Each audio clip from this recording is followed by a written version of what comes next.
আমরা সেদিন আগেই গুনার স্বীকৃতি দিয়ে দেব। আমরা বলবো, আল্লাহ তুমি প্রশ্ন করার আগে তোমার একটা কথা বলি, আমারে কিছু জিজ্ঞেস করো না, আমি সব করেছি। এমন কোন পাপ নাই যে পাপ আমারে দিয়ে হয় নাই। তোমার রহমত দিয়ে তুমি জান্নাতে পাঠাবা, তোমার দয়ায় জান্নাতে যেতে চাই, আমল দিয়ে না। পারবেন বলতে? কিয়ামতের দিন আমরা বলবো, আল্লাহ আমার আমল দিয়ে জান্নাত চাই না, আমি তোমার দয়া দিয়ে জান্নাত চাই। তোমার দয়া ছাড়া আমার কোনো উপায় নাই।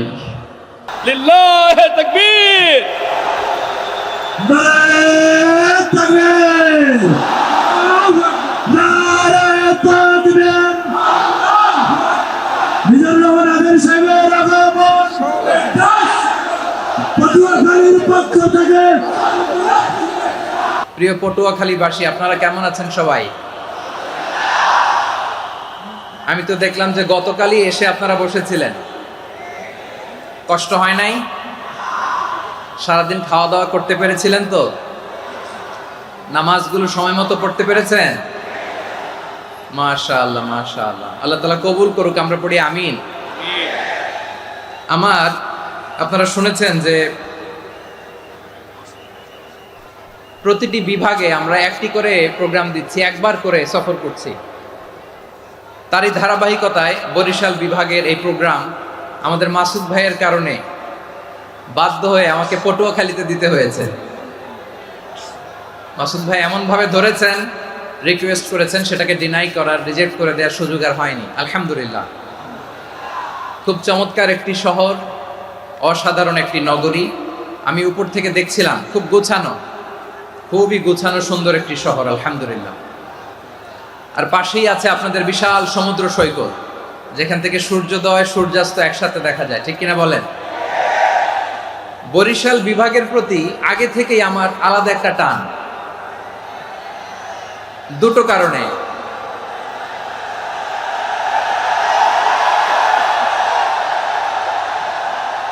আলহামদুলিল্লাহ, আলহামদুলিল্লাহ, মাশাআল্লাহ। এই গণজোয়ারকে আল্লাহ তাআলা ইসলামের পক্ষে কবুল করে নিক।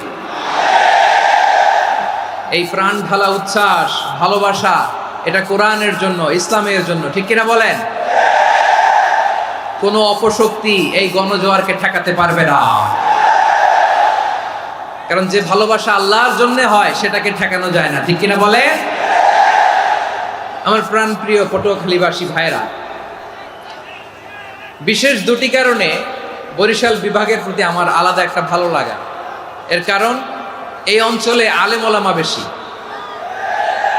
ঠিক কিনা বলেন? আজকের এই প্রোগ্রামে অনেক কওমি মাদ্রাসার মুহতামিম সাহেবরা এসেছেন, আমি শুনেছি।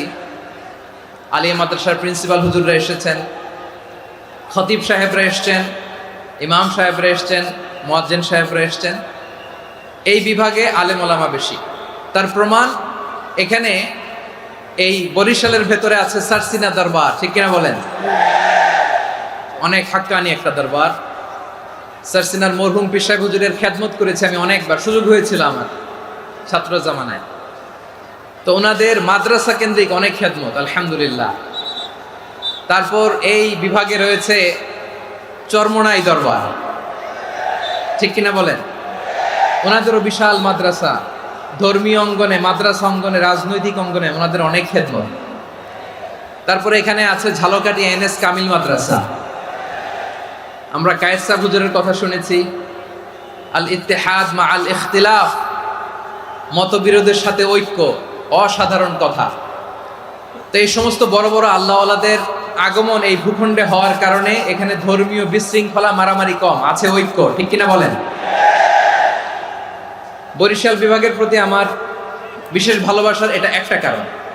দুই নম্বর কারণ হচ্ছে, আমি ঢাকাতে যে মাদ্রাসায় পড়াশোনা করেছি, দারুন নাজাত সিদ্দিকিয়া কামিল মাদ্রাসা, আমার মাদ্রাসার শিক্ষক মণ্ডলীর অধিকাংশ হচ্ছে এই বরিশালের, আলহামদুলিল্লাহ। আমাদের শ্রদ্ধেয় প্রিন্সিপাল হুজুর আখম আবু বকর সিদ্দিক হাফিজাহুল্লাহ ওয়া রাআহ, উনি এলাকার সহ পুরো দারুন নাজাত মাদ্রাসার অধিকাংশ আসাতাজা ইকরাম এই ভূখণ্ডের, এই অঞ্চলের হওয়ার কারণে ছোটবেলা থেকেই বরিশালের প্রতি আমার একটি ভালোবাসা। তো আমি অন্তরের অন্তঃস্থল থেকে আবারও শুভেচ্ছা জানাতে চাই আমি আমাদের অনেক ভাইদেরকে দেখতে পাচ্ছি আপনারা বসার জায়গা পাননি, দাঁড়িয়ে আছেন এবং খুবই নিশ্চুপ, শান্ত, সুশৃঙ্খল। The people of Barishal, they are very smart, আলহামদুলিল্লাহ, মাশাআল্লাহ। এবং শ্রোতা যাদেরকে দেখতে পাচ্ছি বেশিরভাগের বয়স 15 থেকে 25। জেনজি, যেখানেই যাই জেনজি আমারে ছাড়ে না, মাশাআল্লাহ। এরাই আগামীর বাংলাদেশ, এরাই বাংলাদেশ। এদের হাতে নিরাপদ আমার লাল সবুজের পতাকা, এদের হাতে নিরাপদ আমার 56,000 বর্গ মাইলের প্রতিটি ইঞ্চি মাটি। এজন্য তোমাদেরকে সাবধান থাকতে হবে, সজাগ থাকতে হবে দেশের জন্য, এদেশের সার্বভৌমত্বের জন্য, ঠিক কিনা বলেন? আমার প্রিয় ভাইরা, আপনারা এখন যেমনি নিশ্চুপ, নীরব, very quiet and calm, discipline, I like it, I love it. শেষ পর্যন্ত আপনারা এরকম নিশ্চুপ, নীরব, নিস্তব্ধ, নিঝুম থাকবেন তো আপনারা? মাশাআল্লাহ। আমি খুব লম্বা চূড়া সময় নেব না, অনেক আলোচনা হয়েছে, আমি পাশেই ছিলাম, আমি দুপুরেই চলে এসেছি, আমি শুনছিলাম আলোচনাগুলো, অসাধারণ আলোচনা হয়েছে। আসলে আলোচনা হওয়া দরকার অল্প, ইবাদত আর আমল হওয়া দরকার বেশি, ঠিক কিনা? কিয়ামতের একটা আলামত হচ্ছে খুতবুকুম তাওয়িলা ওয়া সালাওয়াতুকুম কাসীরা। কিয়ামতের আগে আমাদের বক্তব্য হয়ে যাবে লম্বা। Your speech will be longer and your সালাহ উইল বি ভেরি শর্টার। বক্তব্য হবে লম্বা, সালাত হবে খাটো। এই নমুনা বর্তমানে আছে না নাই? ঘন্টার পর ঘন্টা, তাও তৃপ্তি মিটে না। অনেক জায়গায় রাত পর্যন্ত, মিডনাইট পর্যন্ত, মধ্যরাত পর্যন্ত আলোচনা হয়, এটা ঠিক নয়। বক্তব্য হবে একেবারে gist, cream of the creams, একেবারে ক্রিম কথাটা আলোচক উপস্থাপন করবেন। হেদায়েত দেওয়ার মালিক কে? ইন্নাকা লা তাহদি মান আহবাবতা ওয়ালাকিন্নাল্লাহা ইয়াহদি মান ইয়াশা। নবী হে, আপনি চাইলেই কাউকে হেদায়েত দিতে পারবেন না, হেদায়েত দেওয়ার মালিক কে? প্রিয় ভাইরা, আমি শুরুতেই দেখতে চাই যে আপনারা বরিশাল বিভাগের কে কোন জেলা থেকে আসলেন, এটা একটু জেনে খোঁজখবর নিয়ে আমি আলোচনা শুরু করবো ইনশাআল্লাহ বিইذنিল্লাহ।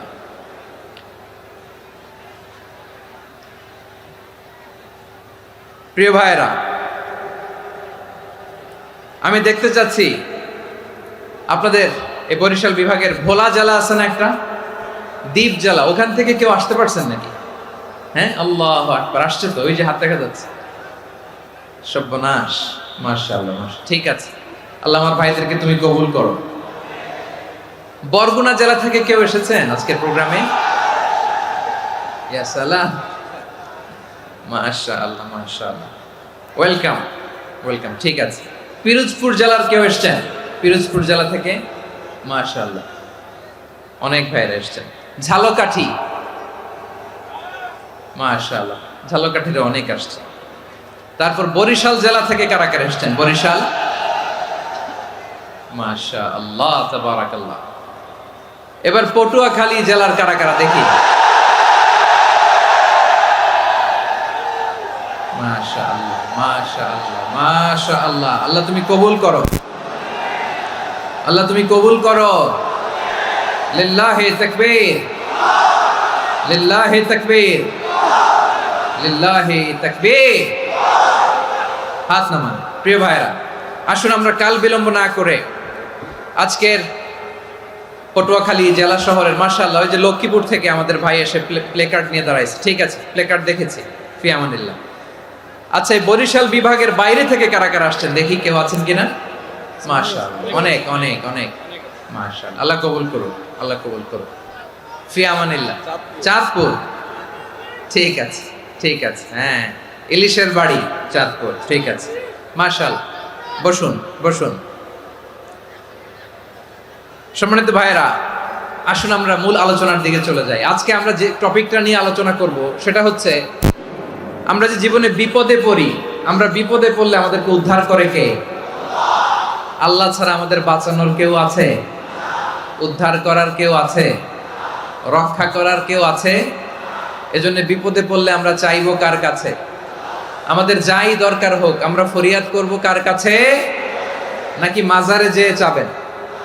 মাজারে যেয়ে যাবেন? অনেকে তো মাজারে যেয়ে কপাল ঘষে, আছে না নাই? মাজারে যেয়ে সন্তান চায়, আছে? এই এলাকায় নাই, এই এলাকার লোকদের আকীদা খালেস আমি জানি। মাজারে যে কপাল ঘষে আর সন্তান চায়। আচ্ছা, মাজারে গেলে সন্তান পাওয়া যায়? আচ্ছা, মাজারে না গেলে যদি বাচ্চা না হতো, গরু ছাগলের যে বাচ্চা হয় ওরা কোন মাজারে মানত করে বলেন? কথা কি বুঝতেছেন? এই যে প্রতি বছর গরু ছাগল ভেড়া এগুলো যে বাচ্চা দেয়, এরা কোন মাজারে যে মানত করে? এজন্য চাইতে হবে একজনের কাছে, তিনি কে? আমার প্রিয় পটুয়াখালীবাসী, মাজার জিয়ারত করা সুন্নাহ। আমরা মাজার জিয়ারত করব, আল্লাহ ওয়ালাদের কবরে যাব, আমরা সেখানে যে সালাম দিব, দোয়া করব, নিজের জন্য করব, কবরে শুয়ে থাকা মাইয়েতের জন্য করব, পুরো মুসলিম উম্মার জন্য করব। কিন্তু কবরে যিনি শুয়ে আছে ওই বাবার কাছে সন্তান চাওয়া যাবে? চাকরি চাওয়া যাবে? সফলতা চাওয়া যাবে? সফলতা দেয় কে? সবাই বলেন নাই, আওয়াজ করে বলেন, সফলতা দেওয়ার মালিক কে? এক কথাই রব্বুল আলামিন বলেন, ওয়া ইয়ামসাসকাল্লাহু বিদুররিন ফালা কাশিফা লাহু ইল্লা হু ওয়া ইয়ুরিদকা বিখাইরিন ফালা রাদ্দা লিফাদলি ইউসিবু বিহি মান ইয়াশাউ মিন ইবাদিহি ওয়া হুয়াল গফুরুর রহিম। আল্লাহু আকবার। আল্লাহ বললেন, ওয়া ইয়ামসাসকাল্লাহু বিদুররিন ফালা কাশিফা লাহু ইল্লা হু। আল্লাহ যদি তোমাকে কোনো বিপদ স্পর্শ করায়, আল্লাহ যদি তোমারে কোনো বিপদে ফেলে দেয়, ওই বিপদ থেকে উদ্ধার করার তিনি ছাড়া আর কেউ নাই। জোরে বলেন ঠিক কিনা? তিনি যদি কোনো বিপদে ফেলেন, তিনি ছাড়া বিপদ থেকে উদ্ধার করার কেউ নাই। আর তিনি যদি তোমার প্রতি কোনো অনুগ্রহ করতে চান, ওই অনুগ্রহ ঠেকিয়ে দেওয়ার ক্ষমতাও কারো নাই। আল্লাহ যদি আপনার সফলতা দিতে চায়, পৃথিবীর কোনো শক্তি ওই সফলতাকে থামাতে পারে? এজন্য আল্লাহ বললেন, খবরদার, চিন্তার আকীদা খালিস করে নাও। ওয়া ইয়ামসাসকাল্লাহু বিদুররিন ফালা কাশিফা লাহু ইল্লা হু। আল্লাহ বিপদে ফেললে বিপদ থেকে উদ্ধার করার কেউ থাকে না। আর আল্লাহ যদি তোমার প্রতি দয়া দেখাতে চান, অনুগ্রহ করতে চান, ওই অনুগ্রহকে প্রতিরোধ করার মতো ক্ষমতা কারো নাই। তিনি তার বান্দাদের মধ্য থেকে যাকে ইচ্ছা তাকে দেন, যত ইচ্ছা তত দেন। তিনি ক্ষমাশীল, তিনি মেহেরবান। সুবহানাল্লাহ। তিনি ক্ষমাশীল, তিনি মেহেরবান। তাহলে এই আয়াত থেকে আমরা বুঝতে পারলাম, আমরা যদি বিপদে পড়ি আমাদেরকে কেউ বাঁচাতে পারে না। আমার বাবা আমারে বাঁচাতে পারে? হ্যাঁ? আমার মা আমাকে বাঁচাতে পারে? আমার বন্ধু আমারে বাঁচাতে পারে? আমার দলের কর্মী আমাকে বাঁচাতে পারে? আমার পীর সাহেব আমারে বাঁচাতে পারে? আমার পটুয়াখালীর ভাইয়েরা খেয়াল রাখবেন, বাঁচাতে পারে এক মহান সত্তা, উদ্ধার করতে পারে এক মহান সত্তা। চিৎকার করে বলুন, তিনি কে? আবার আল্লাহ বললেন, আম্মান ইউজিবুল মুত্তাররা ইযা দাআহু ওয়া ইয়াকশিফুস সুআ ওয়া ইয়াজআলুকুম খুলাফাআল আরদ আইলাহুম মা'আল্লাহ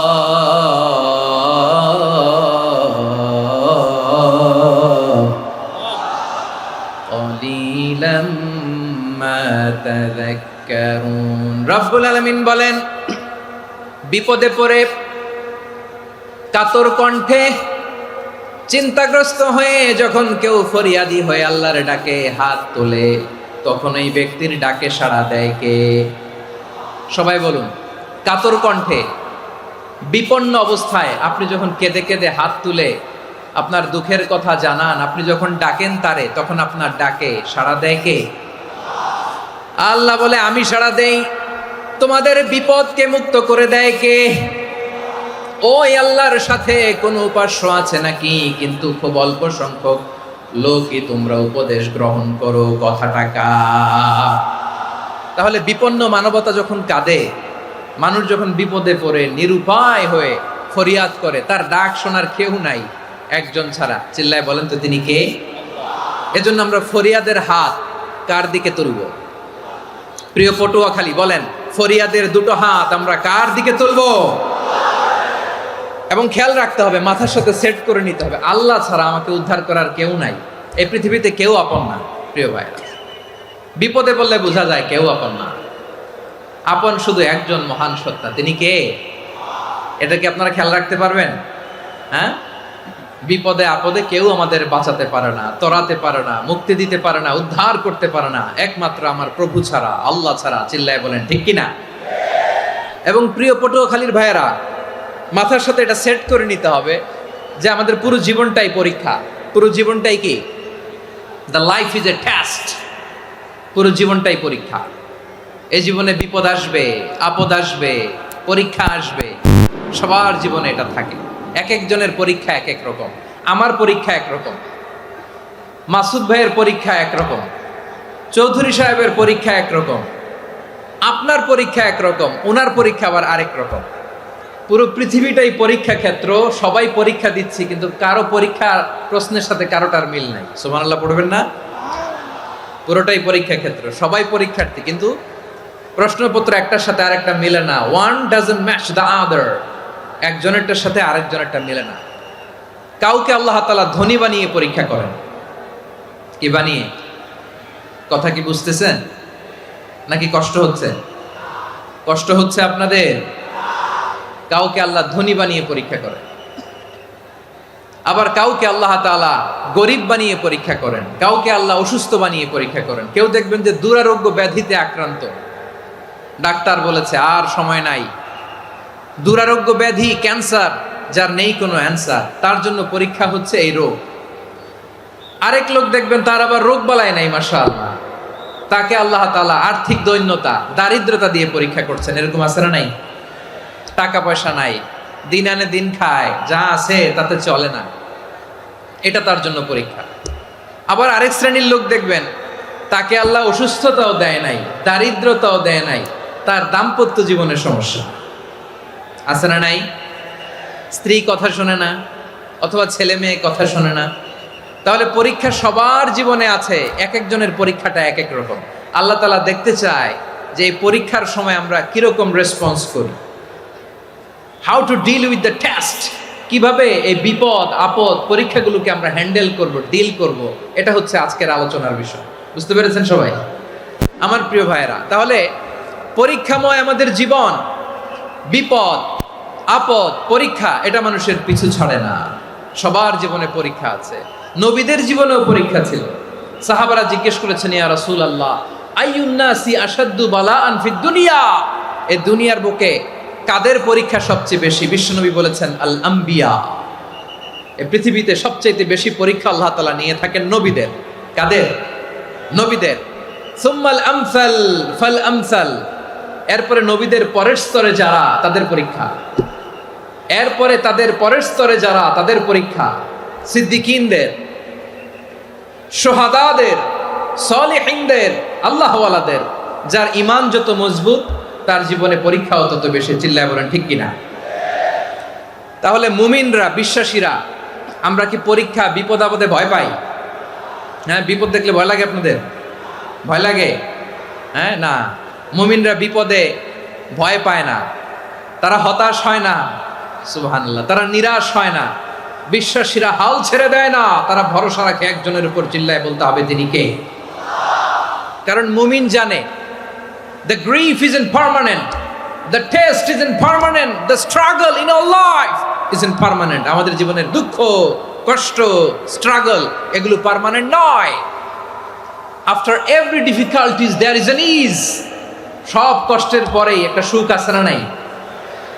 রব্বুল আলামিন বলেন, ফাইন্না মাআল উসরি ইউসরা, ইন্না মাআল উসরি ইউসরা, ভয় পেও না, চিন্তা করো না, কষ্টের সাথেই আমি রেখে দিয়েছি স্বস্তি। সুবহানাল্লাহ বলেন। মুমিন জীবনে বিপদ যত বেশি, কষ্ট যত বেশি, তার সামনে সফলতা তার চেয়েও বেশি। ঠিক কিনা বলেন? কারণ বিশ্বাসীরা জানে রাত্রি যত গভীর হয়, সুবহে সাদিকের সময় তত আগাতে থাকে। গর্ভবতী নারীর পেটের ব্যথা যত বাড়তে থাকে, ঘরে নতুন মেহমান আগমনের সময় ঘনাতে থাকে।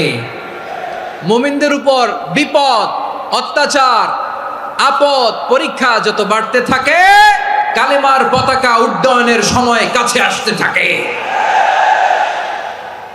বিশ্বাসীদের এগুলো হিসাব মিলানো অনেক আগে, এগুলো অনেক আগে হিসাব মিলানো। দুঃখের আধার শেষে সুখের আলো মিটি মিটি হাসে, চিল্লায় বলেন ঠিক কিনা? দুঃখের আধার শেষে আলোর প্রভাত হাসে, হতাশার কালো মেঘে যায় গো ভেসে, হতাশার কালো মেঘে যায় গো ভেসে। দুঃখের আধার শেষে আলোর প্রভাত হাসে, হতাশার কালো মেঘে যায় গো ভেসে, হতাশার কালো মেঘে যায় গো ভেসে। কোরআনে দুঃখের আধার শেষে আলোর প্রভাত হাসে, হতাশার কালো মেঘে যায় গো ভেসে, হতাশার কালো মেঘে যায় গো ভেসে। ঠিক কিনা বলেন? দুঃখ যত বেশি, পরীক্ষা যত বেশি, কষ্ট যত বেশি, সুখের সময় তত কাছাকাছি, চিল্লায় বলতে হবে ঠিক কিনা? এজন্য মুমিন জীবনে পরীক্ষা বেশি, মুমিনদের হতাশা নাই। মুমিনরা নিরাশ হয় না, হতাশ হয় কাফিররা। মুমিনরা কখনো হাল ছেড়ে দেয় না, মুমিনরা ভরসা রাখে একজনের উপর, তিনি কে? তাহলে আমার প্রিয় পটুয়াখালীবাসী, বিপদ থাকবে, পরীক্ষা থাকবে, এই বিপদ থেকে আমাদেরকে উদ্ধার করবেন একজন, তিনি কে? আমরা শুধু আল্লাহর উপরই ভরসা রাখবো। রাজি আছেন তো? চাইবো একজন সত্তার কাছে, আওয়াজ করে বলুন তিনি কে? একজন সত্তার কাছে চাইবে। বিশ্বনবী ওনার চাচাতো ভাই আব্দুল্লাহ ইবনে আব্বাস রাদিয়াল্লাহু তাআলা আনহুকে বললেন, ইয়া আব্দুল্লাহ ইবনুল আব্বাস, হে আব্দুল্লাহ ইবনে আব্বাস, ইদা সাআলতা ফাসআলিল্লাহ, যখন চাইবে আল্লাহর কাছে যাও। ও আব্দুল্লাহ, যখন চাইবা আল্লাহর কাছে চাও। ওয়া ইদা ইসতাআনতা ফাসতাইন বিল্লাহ, যখন সাহায্য চাইবা আল্লাহর কাছে ফরিয়াদ করো। জেনে রেখো ও আব্দুল্লাহ, ওয়া'লাম আন্নাল উম্মাতা লাউ ইজতামাআত আলা আন ইয়ানফাউকা বিশাইইন লাম ইয়ানফাউকা ইল্লা বিশাইইন ক্বাদ কাতাবাহু আল্লাহু লাক। ও আব্দুল্লাহ, জেনে রেখো, মনে রেখো, গোটা বিশ্বের সবাই মিলে যদি তোমার উপকার করতে চায়, ততটুকুই তারা করতে পারবে যতটুকু আল্লাহ তোমার নসিবে সেটা লিখে রেখেছে। ঠিক কিনা বলেন? আর যদি গোটা বিশ্বের সবাই মিলে তোমার বিরুদ্ধে কনস্পাইরেসি করে, ষড়যন্ত্র করে, গোটা বিশ্বের সবাই মিলেও যদি তোমার ক্ষতি করতে চায়, ততটুকুই শুধু পারবে যেটা আল্লাহ তোমার জন্য বরাদ্দ রেখেছে। যতটুকু আল্লাহ তাআলা তোমার জন্য বরাদ্দ রেখেছে অতটুকুই ক্ষতি করতে পারবে, আর এক চুল বেশিও করতে পারবে না, কমও করতে পারবে না। চিল্লায় বলেন ঠিক কিনা? এজন্য আমরা চাইবো কার কাছে? সবাই বলেন নাই, আওয়াজ করে বলেন কার কাছে? সব সময় আমরা আল্লাহর কাছে চাইবো, বিপদে আপদে, সুখে দুঃখে, সচ্ছল অবস্থায় অসচ্ছল অবস্থায়, পরাজয়ের সময় বিজয়ের সময়, সব সময় আমরা ভরসা রাখবো কার উপর? সবাই বলুন। একদল লোক আছে যারা বিপদে পড়লে আল্লাহরে ডাকে, আছে না নাই? পটুয়াখালীতে মাশাআল্লাহ নাই। বিপদ আসলে আল্লাহরে ডাকে, বিপদ নাই আল্লাহও নাই। বিপদে পড়লে নামাজ পড়ে, বিপদও নাই নামাজও নাই। বিপদে পড়লে জিকির করে, বিপদ যখন চলে যায় ওদের জিকিরও বন্ধ হয়ে যায়। এরকম আছে না নাই? কিছু লোক দেখবেন পরীক্ষা আসলে নামাজ পড়ে, আছে আছে? জেনজি আওয়াজ করো, এরকম আছে? এই কমন পড়ে গেছে, কমন পড়ছে। দেখবেন পরীক্ষার সময় নামাজ পড়ে, পরীক্ষাও নাই নামাজও আছে। এরকম কিছু লোক আছে অসুস্থ হলে আল্লাহরে বড্ড ভালোবাসে, আল্লাহরে খুব ডাকে। অসুস্থ হইলে অসুস্থতাও নাই, আল্লাহ স্মরণও নাই। দেখবেন কিছু লোক নির্বাচন আসলে খুব আল্লাহওয়ালা হয়ে যায়, তখন দেখবেন মাথার মধ্যে হেজাব লাগায়, পাঞ্জাবি লাগায়, আল্লাহওয়ালা হয়ে যায়। নির্বাচনও নাই, এরপরে আল্লাহর কথাও নাই। আছে না নাই? না, এরকম হওয়া যাবে না। সব সময় আমরা আল্লাহরে ডাকবো, বিপদে আপদে সব সময় ভরসা রাখবো আমরা একজনের উপর। আওয়াজ করে বলেন তিনি কে? এ কথায় আল্লাহ তাআলা আমাদের চোখে আঙ্গুল দিয়ে জানিয়ে দিলেন, ফাইদা রাকিবু ফিল ফুলকি দা'আবুল্লাহ মুখলিসিনা লাহুদ্দিন فلما نجاهم إلى البر إذا هم يشركون আল্লাহ বলে একদল লোক আছে তারা যখন নৌযানে চড়ে জলযানে চড়ে সাগরের মধ্যে যখন জাহাজে চড়ে লঞ্চে চড়ে তারা যখন তুফানের সম্মুখীন হয় তখন তারা আল্লাহরে বড্ড বেশি ডাকে একান্তভাবে ডাকে বিশুদ্ধ চিত্তে ডাকে আবার তুফান থেকে তাদেরকে সেফ জোনে নিয়ে নিরাপদ জোনে নিয়ে যখন বন্দরে আমি আল্লাহ তাদেরকে ভিড়িয়ে দেই ওই লোকগুলো আবার আমি আল্লাহর সাথে শিরিক করে এরকম আছে না নাই জাহাজে উঠছে সাগরের মাঝখানে তুফান ওই সময় দেখবেন আল্লাহ কারে কয় এই কথা তো আপনাদেরকে বোঝানো সহজ আপনারা তো নদীর দেশের মানুষ লঞ্চে চড়েন নাই কারা কারা দেখি লঞ্চে চড়ছেন হ্যাঁ লঞ্চে চড়ে নাই এরকম একজনও নাই এখানে আচ্ছা লঞ্চে উঠছেন কে কে দেখি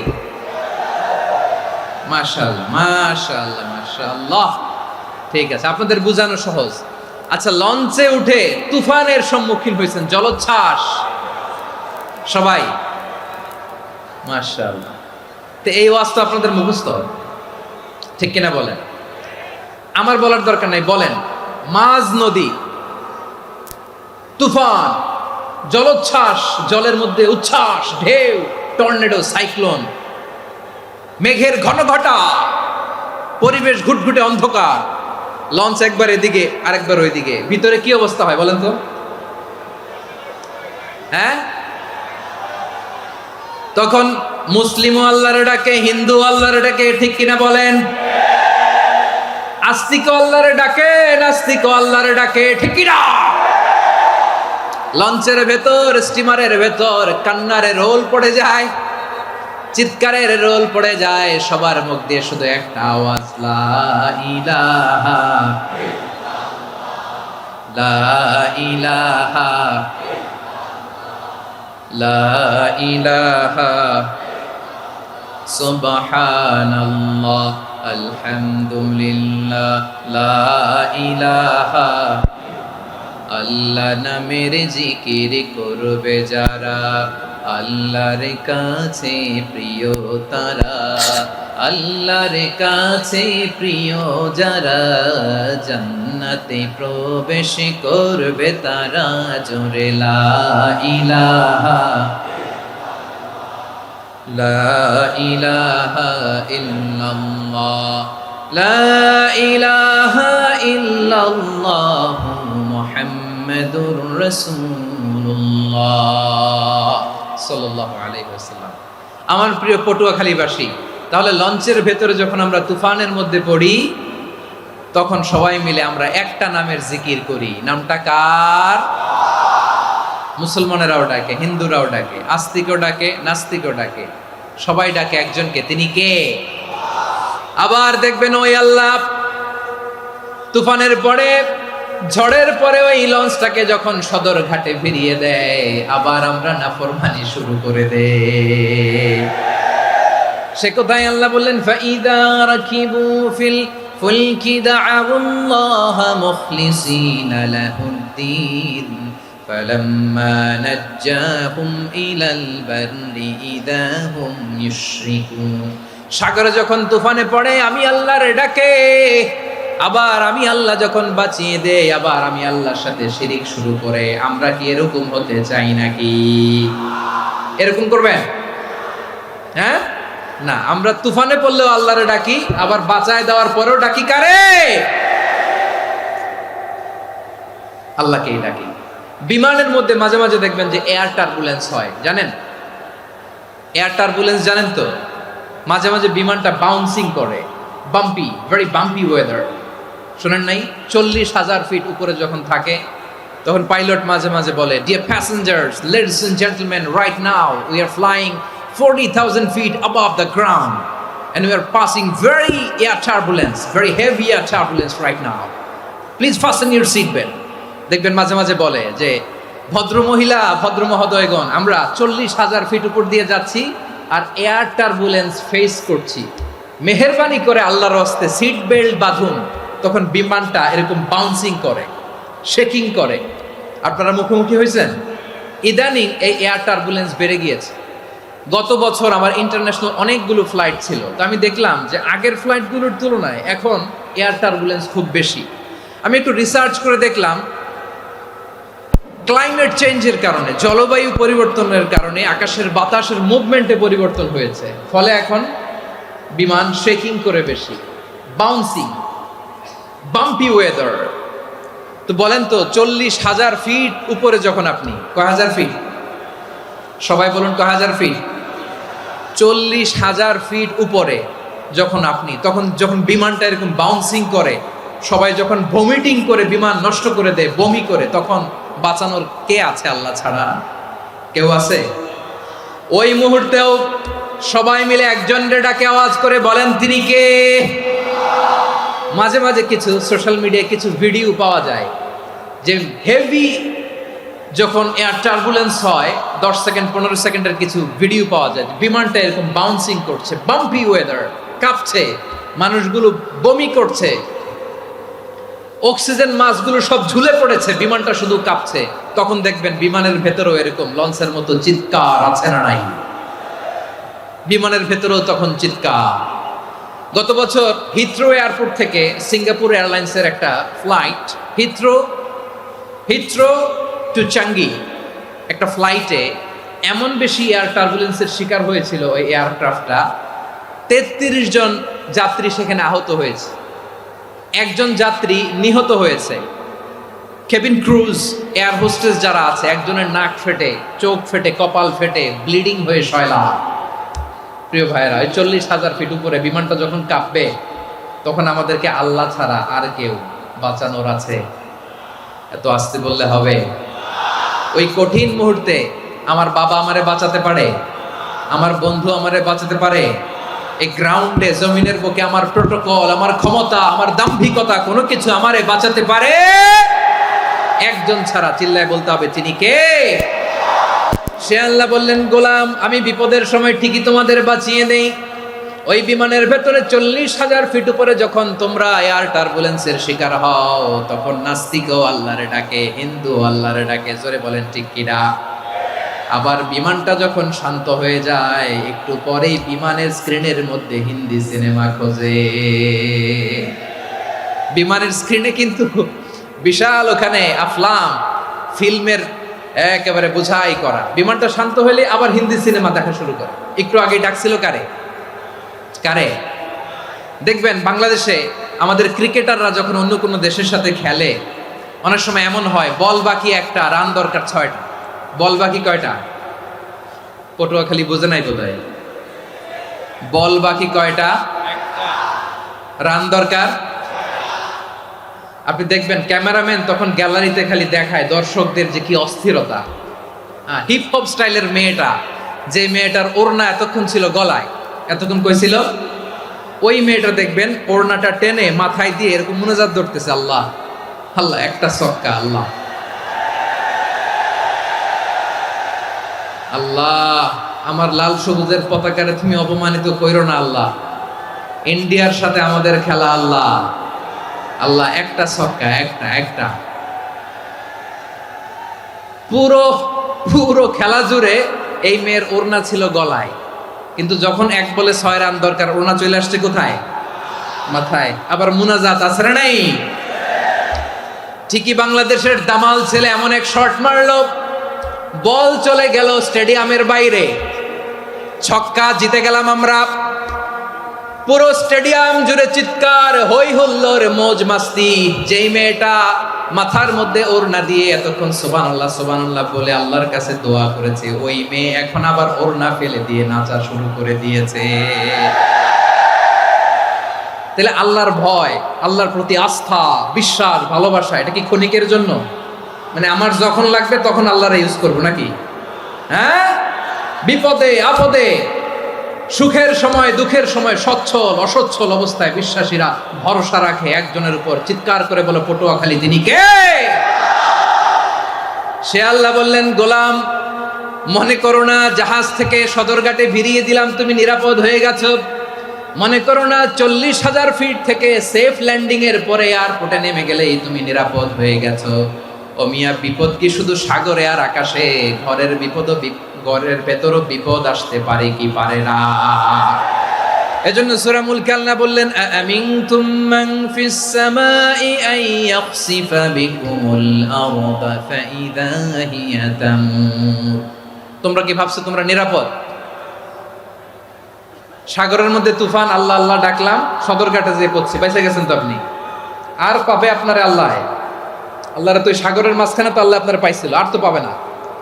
আর পাবে আপনারে, আর আল্লাহ ধরতে পারবে আপনারে? ঘরের ভেতরও বিপদ দিয়ে আটকাতে পারে কে?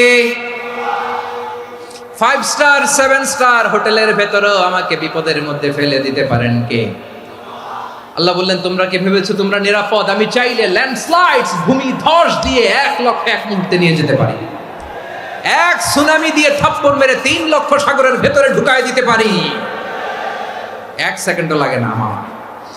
أم أمنتم من في السماء أن يرسل عليكم حاصبا فستعلمون كيف نذير। আল্লাহ চাইলে আকাশ থেকে পাথর বৃষ্টি নাজিল করতে পারেন কি পারেন না? এই মুহূর্তে এখানে ভূমিকম্প দিতে পারেন কি পারেন না? আচ্ছা, ভূমিকম্প যখন হয় আমাদের কারো হুঁশ থাকে? আপনি মনে করছেন আমরা সাধারণ মানুষ, আমরা দৌড় দেই, আর প্রেসিডেন্ট প্রধানমন্ত্রী ওনারা বুঝি খাটে শুয়ে থাকে? কথা বুঝে নাই বোধহয়। ভূমিকম্প, আর্থকোয়েক যদি হয়, বাঁচার জন্য আমরা কি করি? হয় খাটের তলায়, ডাইনিং টেবিলের নিচে, উপরে শক্ত কিছু আছে এটার নিচে, অথবা ঘর থইয়া দেও দৌড়। তো প্রধানমন্ত্রী উনি কি করে? প্রেসিডেন্ট উনি কি করে? হ্যাঁ, উনি খাটের মধ্যে যে শুয়ে থাকে নাকি? উনিও দৌড়, সাধারণ মানুষও দৌড়, প্রধানমন্ত্রীও দৌড়, বাড়িওয়ালাও দৌড়, ভাড়াটিয়াও দৌড়, সবাই দৌড়। নাকি ভাড়াটিয়ারা বাড়ি থইয়া দৌড়, বাড়িওয়ালারা আর বেরোয় না? এরকম না। তাহলে যে কোনো মুহূর্তে ভূমিকম্প দিয়ে নাস্তানাবুদ করতে পারে কে? আমার প্রিয় ভাইয়েরা, আমরা নিরাপদ নই, আমরা তার দয়ায় বেঁচে আছি। কার দয়ায়? এজন্য আল্লাহ বললেন গোলাম, যে কোনো মুহূর্তে বিপদ দিয়ে তোমাদেরকে নাস্তানাবুদ করতে পারি। বিশ্বাসী বলে যদি নিজেকে দাবি করো, সব সময় ডাকতে হবে একজন সত্তাকে। বলেন তিনি কে? এই কথা ক্লিয়ার? এই সবগুলো উদাহরণ শেষে সবার কাছে ক্লিয়ার হয়েছে না যে বিপদ থেকে, আপদ থেকে, পরীক্ষা থেকে, ক্যালামিটি থেকে আমাদেরকে কেউ বাঁচাতে পারে না একজন সত্তা ছাড়া। আবারও বলেন তো তিনি কে? ক্লিয়ার? হ্যাঁ, সবাই বুঝতে পারছেন? আচ্ছা, এবার আমরা দেখি বিষ্ণু ঈসা ইসলামের জীবনে বিপদ আপদ ছিল কিনা। উনি বিপদ আসলে কিভাবে ডিল করতেন, বিপদ আসলে কোন দোয়া পড়তে হয়, কিভাবে ফরিয়াদের হাত উত্তোলন করতে হয়, কিভাবে রবের দরবারে নতজানু হয়ে ফরিয়াদ করতে হয়, এটা জানার দরকার আছে না নাই? আসুন আমরা বিষ্ণুনবীর জীবনী থেকে দেখি বিপদ আসলে উনি কি করতেন। বিপদ আসলেই প্রথমে বিষ্ণু ঈসা ইসলাম একটা দোয়া পড়তেন। কি পড়তেন? তিনি পড়তেন ইন্না লিল্লাহি ওয়া ইন্না ইলাইহি রাজিউন। নিশ্চয় আমরা আল্লাহর জন্য, নিশ্চয় আমরা কার দিকে ফিরবো ভাই? আবার কার দিকে ফিরবো? আওয়াজ করে বলুন তো, আমরা এসেছি কার কাছ থেকে, আবারও ফিরে যাব কার কাছে? এজন্য বিষ্ণুই পড়ছেন ইন্না লিল্লাহি ওয়া ইন্না ইলাইহি রাজিউন। নিশ্চয় আল্লাহর জন্য, ওই আল্লাহর দিকেই আমরা ফিরে যাব। তারপরে বিষ্ণুই পড়তেন আল্লাহুম্মা আজুরনি ফি মুসিবাতি ওয়াখলুফ লি খায়রাম মিনহা। একসাথে প্রথমে পড়তেন ইন্না লিল্লাহি ওয়া ইন্না ইলাইহি রাজিউন, তারপর পরে পড়তেন আল্লাহুম্মা আজুরনি ফি মুসিবাতি ওয়াখলুফ লি খায়রাম মিনহা। মানে আল্লাহ, এই যে আমি বিপদে ধৈর্য ধারণ করলাম, এটার সব তুমি আমার দাও, আর যেটা হারালাম এর চেয়ে ভালো কিছু দিয়ে মেকআপ করে দিও, ভালো কিছু দিয়ে বদল করে দিও। সুবহানাল্লাহ পড়েন। তাহলে বিপদ আসলে আমরা কি পড়ব? কথা বলেন। এই যে আমি শুয়েছিলাম, নাশিদ গাচ্ছিল ওরা, এদেশে পরস্পরে দেখা হলে দেয় সালাম, এদেশে আমজনতার হৃদয় জুড়ে পাকালাম, এদেশে বিপদ এলে সর্বজনে সর্বক্ষণে দোয়া পড়ে ইন্না লিল্লাহ। কি পড়ে? সুবহানাল্লাহ সুবহানাল্লাহ সুবহানাল্লাহ সুবহানাল্লাহ। এদেশে আজান শুনে সূর্য ওঠে শহর গ্রামে, এদেশে আজান শুনে সূর্য ডুবে সন্ধ্যা নামে, এদেশে সকল কাজে সবাই বলে বিসমিল্লাহ, এদেশে ভালো কিছু দেখে শুনে হাসি মুখে সবাই বলে মাশাআল্লাহ। সুবহানাল্লাহ পড়েন। তাহলে বিপদ এলে আমরা কি পড়ি? কথা বুঝলে সবাই উত্তর দিতে হবে। বিপদ এলে কি পড়ি? তাহলে বিপদ এলেই আমরা এখন থেকে ইন্না লিল্লাহ পড়বো, নাকি হাই হুতাশ করবেন? একদল আছে হাই হুতাশ করে, হায় আল্লাহ রে মোর কি হইল রে, মুই কি হরমু রে, মুই কমবে জামু রে, আছে না নাই? এরকম বিলাপ করতে নিষেধ করেছেন বিশ্বনবী। কি করব, কই যাব, কি হবে, হায় হায়, এরকম হাহুতাশ আছে না নাই? বিশ্বাসীরা হাহুতাশ করে না, তারা ইন্না লিল্লাহ পড়ে। কি পড়ে মনে থাকবে? আমরা পড়বো ইন্না লিল্লাহি ওয়া ইন্না ইলাইহি রাজিউন। নিশ্চয়ই আমরা আল্লাহর জন্য, আমরা আল্লাহর দিকেই ফিরে যাব। এরপর পড়বো আল্লাহুম্মা আজুরনি ফি মুসিবাতি ওয়া খলুফ লি খায়রাম মিনহা। আল্লাহ, আমি যে বিপদে ধৈর্য ধারণ করলাম এটার সওয়াব দিও, আর যা হারালাম তার চেয়ে ভালো কিছু দিয়ে বদল করে দিও। সুবহানাল্লাহ পড়েন। বিশ্বনবীর এই হাদিস শুনলেন উম্মে সালামা রাদিয়াল্লাহু তাআলা আনহা। ওনার স্বামী হলো আবু সালামা। মজার ঘটনা খেয়াল করে শুনেন আমার প্রিয় কলিজার টুকরা ভাইয়েরা। কানগুলো খরগোশের কানের মতো খাড়া করে আমার দিকে তাকান। সাইয়্যিদাতুনা উম্মে সালামা রাদিয়াল্লাহু তাআলা আনহা, ওনার স্বামীর নাম আবু সালামা। শ্রেষ্ঠ দম্পতি, শ্রেষ্ঠ ফ্যামিলি। প্রথমে হিজরত করেছিলেন হাবাসায়, পরে হিজরত করেছেন মদিনায়। উহুদ যুদ্ধের পরে ওনার স্বামী আবু সালামা ইন্তেকাল করলো, শহীদ হলো। সুবহানাল্লাহ পড়েন। যখন আবু সালামা ইন্তেকাল করলো, উম্মে সালামা রাদিয়াল্লাহু তাআলা আনহা কেঁদে কেঁদে হয়রান। আর নবীর শিখানো বাণী অনুযায়ী তিনি বারবার পড়ছিলেন ইন্না লিল্লাহ। কি পড়ছিলেন? মুই কই জামু, কি হরমু, এগুলো বলে নাই। কি বলছে? ইন্না লিল্লাহ। যেহেতু বিশ্বনবী বলেছেন কেউ যদি বিপদের প্রথম ধাক্কায় পড়ে ইন্না লিল্লাহি ওয়া ইন্না ইলাইহি রাজিউন, আল্লাহুম্মা আজুরনি ফি মুসিবাতি ওয়া খলুফ লি খায়রাম মিনহা, তাহলে এই বিপদে যে সে যা হারালো তার চেয়ে শ্রেষ্ঠ কিছু দিয়ে আল্লাহ তার বদল দিয়ে দিবে। এই হাদিস শুনে উম্মে সালামা রাদিয়াল্লাহু তাআলা আনহা ওনার প্রাণ প্রিয় স্বামী আবু সালামার ইন্তেকালের পরে চোখের পানি ছাড়ে আর পড়ে ইন্না লিল্লাহি ওয়া ইন্না ইলাইহি রাজিউন, আল্লাহুম্মা আজুরনি ফি মুসিবাতি ওয়া খলুফ লি খায়রাম মিনহা। বারবার এই দোয়া পড়ে চোখের পানি ছাড়ে, এই দোয়া পড়ে চোখের পানি ছাড়ে। আর মনে মনে বলে আবু সালামার মতো ভালো মানুষ মদিনাতে নাই, আবু সালামার চেয়েও ভালো মানুষ মদিনাতে নাই। তার চেয়ে ভালো মানুষ কি করে আল্লাহ তাআলা আমারে দিবে? তার চেয়ে ভালো মানুষ তো আমি মদিনাতে দেখি না। চোখের পানি দিয়ে বুক ভাসায় আর নবীর হাদিসের উপর আমল করে পড়ে ইন্না লিল্লাহি ওয়া ইন্না ইলাইহি রাজিউন, ইন্না লিল্লাহি ওয়া ইন্না ইলাইহি রাজিউন। পড়তে পড়তে চোখের পানি ছাড়ে আর চিন্তা করে বিশ্বনবী বললেন এই দোয়া পড়লে যেটা হারালাম তার চেয়ে ভালো কিছু দিয়ে আল্লাহ পুরস্কার দেয়। আবু সালামার চেয়ে ভালো মানুষ মদিনার মধ্যে আর কে হতে পারে? কি আজীব তামাশা, কি অবাক করা ঘটনা। কিছুদিন পরে দেখা গেল সাইয়্যিদুল মুরসালিন রাহমাতাল লিল আলামিন স্বয়ং বিশ্ব নবী উম্মে সালামাকে বিয়ের প্রস্তাব পাঠিয়েছে। স্বয়ং বিশ্ব নবী উম্মে সালামা রাদিয়াল্লাহু তাআলা আনহাকে বিয়ের প্রস্তাব পাঠিয়েছেন। উনি রাজি হয়ে গেলেন, বিয়ে হয়ে গেল। উনি হয়ে গেলেন উম্মুল মুমিনিন, আমাদের মা, পুরো মুসলিম উম্মার মা। চিৎকার করে বলেন আল্লাহু আকবার। তাহলে আমার প্রাণপ্রিয় ভাইয়েরা, বিপদে পড়লে আমরা পড়ব ইন্না লিল্লাহি ওয়া ইন্না ইলাইহি রাজিউন, আল্লাহুম্মা আজুরনি ফি মুসিবাতি ওয়া খলুফ লি খায়রাম মিনহা। পড়বেন? পড়বেন না? যারা যারা বিপদ আসলে এই দোয়াটা পড়বেন এখন থেকে আওয়াজ করে ইনশাআল্লাহ বলেন। যা হারাইছেন তার চেয়ে শ্রেষ্ঠ জিনিস দিয়ে বদলা দিবে কে? বিশ্বাস হয়? একটু সন্দেহ লাগে মনে হয়, একটু সন্দেহ আছে? যাদের বিশ্বাস হবে তাদের কি আল্লাহ উত্তম বদলা দিবে, ঠিক কিনা বলেন? তাহলে বিপদে পড়লেই প্রথমে আমরা এটা পড়ব। দোয়াগুলো যদি এখন মুখস্থ না হয়, এই যে রেকর্ডিং হচ্ছে, পেয়ে যাবেন, কালকেই পেয়ে যাবেন। শুনে শুনে মুখস্থ করবেন। আমার মায়েরা, আমার বোনেরা, আপনাদের জন্য 3টি মাঠের অ্যারেঞ্জমেন্ট করা হয়েছে, আমি জানি।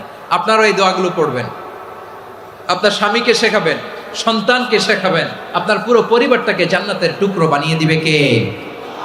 তাহলে বিপদ আসলে প্রথমে কি পড়তে হবে এটা জেনে গেলাম।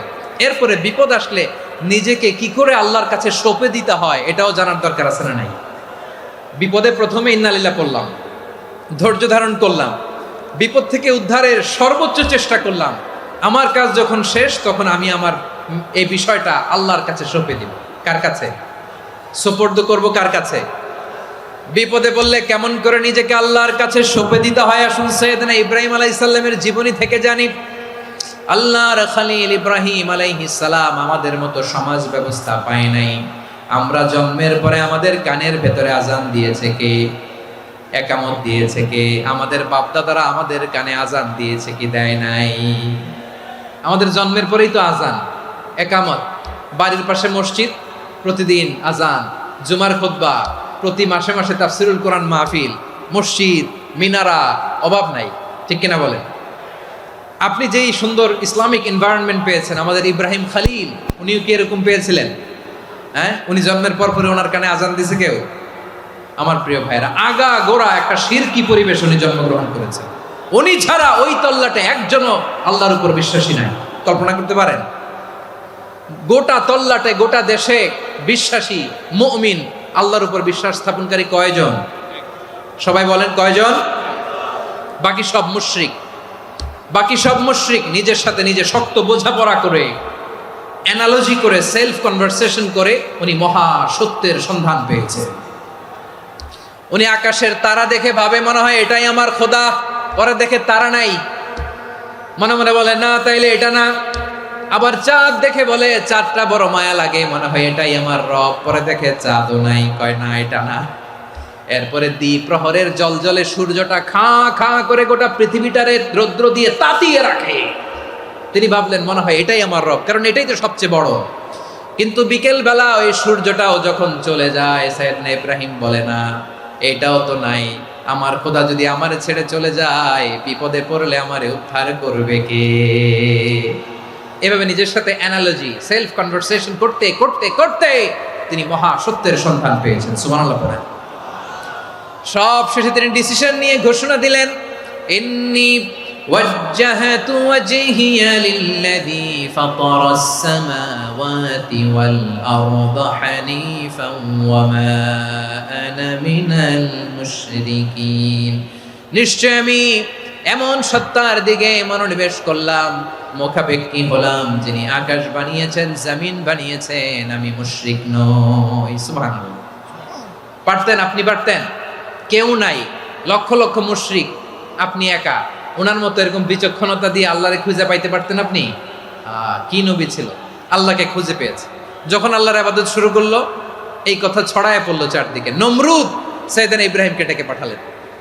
নমরুদ বলে, ইব্রাহিম তুমি নাকি মূর্তির পূজা না করে কোন নতুন রবের ইবাদত করো, কে তোমার রব? সাইয়েদনা ইব্রাহিম বললেন, রব্বি আল্লাযী ইউহয়ী ওয়া ইউমীত, আমি এমন রবের ইবাদত করি যিনি জীবন দেন, যিনি মৃত্যু দেন। নমরুদ বলে, তাই নাকি? তোমার রব জীবন দেয়, মৃত্যু দেয়? আর এটা তো আমি দেই, আমিও তো জীবন দেই, আমিও তো মৃত্যু দেই। সাইয়েদনা ইব্রাহিম বললেন, কেমন করে তুমি জীবন দাও, মৃত্যু দাও, একটু দেখাও তো।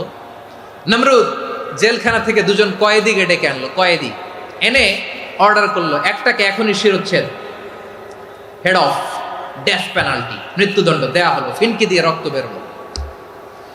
নমরুদ বলে, দেখো দুজনকে ধরে আনলাম, একজন কয়েদিকে দিলাম ডেথ পেনাল্টি, মৃত্যুদণ্ড, ওরে মৃত্যু দিলাম। আরেকজন যে দাঁড়িয়ে আছে, চাইলে ওরেও আমি মৃত্যুদণ্ড দিতে পারি, কিন্তু না, ওরে আমি দিব না, ওরে আমি বাঁচাইয়া দিলাম, ছেড়ে দিলাম, মানে জীবন দিলাম। দেখো ইব্রাহিম, তোমার চোখের সামনে একজনরে মৃত্যু দিলাম, আরেকজনরে জীবন দিলাম। আপাত দৃষ্টিতে তাই তো, একজনরে তো জীবন দিল, আরেকজনরে মৃত্যু দিল। সাইয়েদনা ইব্রাহিম এবার বিপাকে পড়ে গেলেন। কিন্তু এক একজন নবীকে আল্লাহ এমন উইজডম, বিচক্ষণতা দিয়ে এই জমিনে পাঠিয়েছেন। মুহূর্তের মধ্যে আল্লাহর খলিল ইব্রাহিম বললেন, فإن الله يأتي بالشمس من المشرق فأت بها من المغرب فبهت الذي كفر। আল্লাহর খলিল ইব্রাহিম বললেন, নমরুদ বুঝলাম তুমি জীবন দাও, মৃত্যু দাও, দেখলাম, কিন্তু আমার রব, আমার আল্লাহ প্রতিদিন সকালবেলা উষা লগ্নে ওই পূর্ব দিগন্ত থেকে সূর্যটাকে উদিত করেন, সাঁঝের বেলা, বিকেল বেলা, কুথুরি লগ্নে, সন্ধ্যা বেলা ওই দ্বিপ্রহরের জল জলে সূর্যটাকে পশ্চিম দিগন্তে ডুবিয়ে দেন। মানে সকালবেলা পূর্ব দিক থেকে উদিত করা সূর্যটাকে পশ্চিম দিকে বিকেলে তিনি ডুবিয়ে দেন। তুমি যদি পারো ওই সূর্যটাকে পশ্চিম দিক থেকে উদিত করে পূর্ব দিকে ডুবিয়ে দাও। সুবহানাল্লাহ পড়বেন না? দেখেন, ইনস্ট্যান্ট ইন্টেলেক্ট, মুহূর্তে বিচক্ষণতা, উইজডম কাকে বলে? নমরুদ পারবে? নমরুদের বাপ পারবে? ওর দাদা, ওর 14 গোষ্ঠী, গোটা বিশ্বের সব ক্ষমতাধর রাষ্ট্রনায়করা একসাথে হলে পারবে? ফাবুহিতাল্লাযী কাফার পারে নাই, ব্যর্থ হয়েছে। এবার তেলে বেগুনে জ্বলে উঠেছে, রেগে মেগে আগুন বলে ফালকুহু ফিল জাহিম। ওর সাথে তর্ক নাই, না পেরে এবার এটারে আগুনে ফেলা। বিশাল বিশাল গাছ কেটে লাকড়ি এনে আগুনের কুণ্ডলি বানানো হলো, দাও দাও দাও দাও করে আগুন জ্বলে। আল্লাহর খলিল ইব্রাহিমকে আগুনে নিক্ষেপ করা হবে। আল্লাহর খলিল সাইয়েদনা ইব্রাহিমের হাতের মধ্যে রশি দিয়ে টাইট করে বাঁধা হলো, পায়ের মধ্যেও টাইট করে রশি দিয়ে বাঁধা হলো। আল্লাহর খলিল ইব্রাহিমকে আগুনের কুণ্ডলির মধ্যে ফেলা হবে। ওমিয়া, আপনি যে বিপদের কারণে ভয় পান, হতাশ হন, এটা কোনো বিপদ ওনার বিপদের সামনে? পটুয়াখালী আওয়াজ করে বলুন, সাইয়েদনা খলিল ইব্রাহিমের বিপদের সামনে আমাদের বিপদগুলো কোনো বিপদ? এটা কোনো বিপদই না, এটা কোনো বিপদই না। হাত পা বেঁধে টাইট করে নিক্ষেপ করা হবে, সিম্পলি ফেলা যাবে না, কারণ দাও দাও করে দ্য ব্লেজিং ফায়ার, এমন আগুনের কুণ্ডলি, কাছে যাওয়া যায় না, আগুনের উত্তাপে নিক্ষেপ করা হবে। হাতে রশি বেঁধে পায়ে রশি বেঁধে আল্লাহর খলিল ইব্রাহিম আলাইহিস সালামকে আগুনের মধ্যে নিক্ষেপ করা হবে। আহা, এটার বলে অগ্নি পরীক্ষা। উনি অগ্নি পরীক্ষার সম্মুখীন হয়েছিলেন। এজন্য কঠিন পরীক্ষাকে আমরা অগ্নি পরীক্ষার সাথে তুলনা করি, ঠিক কিনা? সাইয়েদনা জিবরাইল এসে বললেন, ও আল্লাহর খলিল, ওরা তো আপনার হাতও বেঁধে ফেললো, পাও বেঁধে ফেললো, নড়াচড়ার সুযোগ নাই, বলেন আমি জিবরিল ফেরেশতা আপনার জন্য কি করতে পারি? আল্লাহর খলিল ইব্রাহিম বলেন, ও জিবরাইল, তোমার কাছে আমার কোনো চাওয়া পাওয়া নাই। সুবহানাল্লাহ বলেন। তোমার কাছে বলার কিছু নাই, তোমার সাহায্যের আমার দরকার নাই। সাইয়েদনা ইব্রাহিম আলাইহিস সালামকে হাতে পায়ে রশি বেঁধে হাত পা বাঁধা অবস্থায় জ্বলন্ত অগ্নিকুণ্ডে যখন নমরুদের দলবল নিক্ষেপ করবে, আল্লাহর খলিল কিভাবে নিজেকে আল্লাহর কাছে সঁপে দিয়েছেন, পটুয়াখালীর ভাইরা খেয়াল করে শুনুন। হাত পা বেঁধে আল্লাহর খলিলকে যখন নিক্ষেপ করা হবে, তিনি মুখ ফুটে বলে ফেললেন, হাসবুনাল্লাহু ওয়া নি'মাল ওয়াকিল। হাসবুনাল্লাহু ওয়া নি'মাল ওয়াকিল, আমার জন্য আল্লাহই যথেষ্ট, আমার জন্য আল্লাহই যথেষ্ট। তিনিই আমার সবচেয়ে বড় গার্ডিয়ান, তিনিই আমার সবচেয়ে বড় অভিভাবক। জিব্রাইলের সাহায্যে অফারকে ফিরিয়ে দিলেন। দুনিয়ার বুকে কারো কাছে কিছু বলেন নাই, মুখ ফুটে বলেছেন হাসবুনাল্লাহ। ও আমার পটুয়াখালীর প্রাণের ভাইয়েরা, খেয়াল রাখবেন, কোনো বান্দা তার হাতে থাকা সব চেষ্টাটুকুন করার পরে মুখ ফসকে মুখ দিয়ে যখন বলে ফেলে হাসবুনাল্লাহ, বান্দা যখন হাসবুনাল্লাহ বলে ফেলে, ওই ব্যাপারটা ডিল করার দায়িত্ব স্বয়ং আল্লাহ আরশের উপর থেকে নিয়ে নেয়। আপনি যখন বলে ফেলবেন হাসবুনাল্লাহ, এটা ডিলিং করবে কে তখন? চিল্লায় বলেন না, তিনি কে? বান্দা তার সাধ্যের সবটুকু চেষ্টার পরে নতজানু হয়ে যখন বলবে হাসবুনাল্লাহ, আল্লাহ তুমি আমার জন্য যথেষ্ট, নি'মাল ওয়াকিল, তুমি আমার শ্রেষ্ঠ অভিভাবক, তখন তার কি দরকার না দরকার এটা ডিল করে স্বয়ং আল্লাহ। নিক্ষেপ করা হলো সাইয়েদনা ইব্রাহিমকে অগ্নিকুণ্ডলিতে। হাজার হাজার মানুষের দৃশ্য দেখার জন্য জড়ো হয়েছে এরকম বিশাল ময়দানে। কিন্তু কি অবাক করা ঘটনা, সবাই ভয় পাচ্ছিল, না জানে কি হয়ে যায়। আল্লাহর খলিলকে যখন আগুনের কুণ্ডলিতে নিক্ষেপ করা হয়, আল্লাহর খলিল ইব্রাহিম আগুনের কুণ্ডলীর মধ্যে বসে বসে মানুষগুলোর দিকে তাকিয়ে হাসতে শুরু করে দেয়। কারণ আকাশ থেকে রব্বুল আলামিন স্পেশাল ভার্ডিক্ট নাজিল করেছেন, স্পেশাল হুকুম জারি করেছেন, কুলনা ইয়া নারু কুনি বারদান ওয়া সালামান আলা ইব্রাহিম। ও আগুন, খবরদার, সৃষ্টির শুরু থেকে তোকে একটা ধর্ম আমি বাতলে দিয়েছিলাম। তোর ধর্ম, আগুনের ধর্ম হলো যা পাবে জ্বালিয়ে সারখার করবে। আল্লাহ বলল, ও আগুন, তোর ধর্ম দিয়েছিলাম তুই সব জ্বালিয়ে পুড়িয়ে ছারখার করে দিবি, কিন্তু ক্ষণিকের জন্য আমি তোর জ্বালিয়ে দেওয়ার ক্ষমতাটাকে কেড়ে নিলাম, জ্বালিয়ে ভস্ম করে দেওয়ার ক্ষমতা আমি কেড়ে নিলাম। কুনি বারদান, ঠান্ডা হয়ে যা। কিন্তু এত বেশি ঠান্ডা হবি না আবার আমার ইব্রাহিমের জন্য সর্দি লেগে না যায়। সুবহানাল্লাহ, এত আসতে বললে হবে? কুনি বারদান, বারদ মানে বরফ, ঠান্ডা। ঠান্ডা হ, কিন্তু এত ঠান্ডা হবি না যাতে আমার ইব্রাহিমের কষ্ট হয়। আগুন বলে, আল্লাহ একবার বললাম ঠান্ডা হ, আবার বলো এত ঠান্ডা হবি না যাতে খালিলের সর্দি না লাগে। কেমন ঠান্ডা হব, কেমন এনভায়রনমেন্ট তৈরি করে দেব বলো। আল্লাহ বললেন, সালামান আলা ইব্রাহিম, আমার খলিল, আমার কলিজা, আমার ইব্রাহিমের জন্য তুই জান্নাতের গুল বাগিচা হয়ে যা। ও ভাই, নবী মুসার মতো ঈমান হলে রাস্তা হবে সাগর জলে, নবী ইউসুফের মতো ঈমান হলে একে একে দরজা খোলে। নবী ইব্রাহিমের মতো ঈমান যদি আজও থাকে বিদ্যমান, অগ্নিকুণ্ডে দেখতে পাবে খুবসুরত এক ফুল বাগান। কুলনা ইয়া নারু কুনি বারদান ওয়া সালামান আলা ইব্রাহিম। বান্দা যখন মুখ দিয়ে বলে হাসবুনাল্লাহ,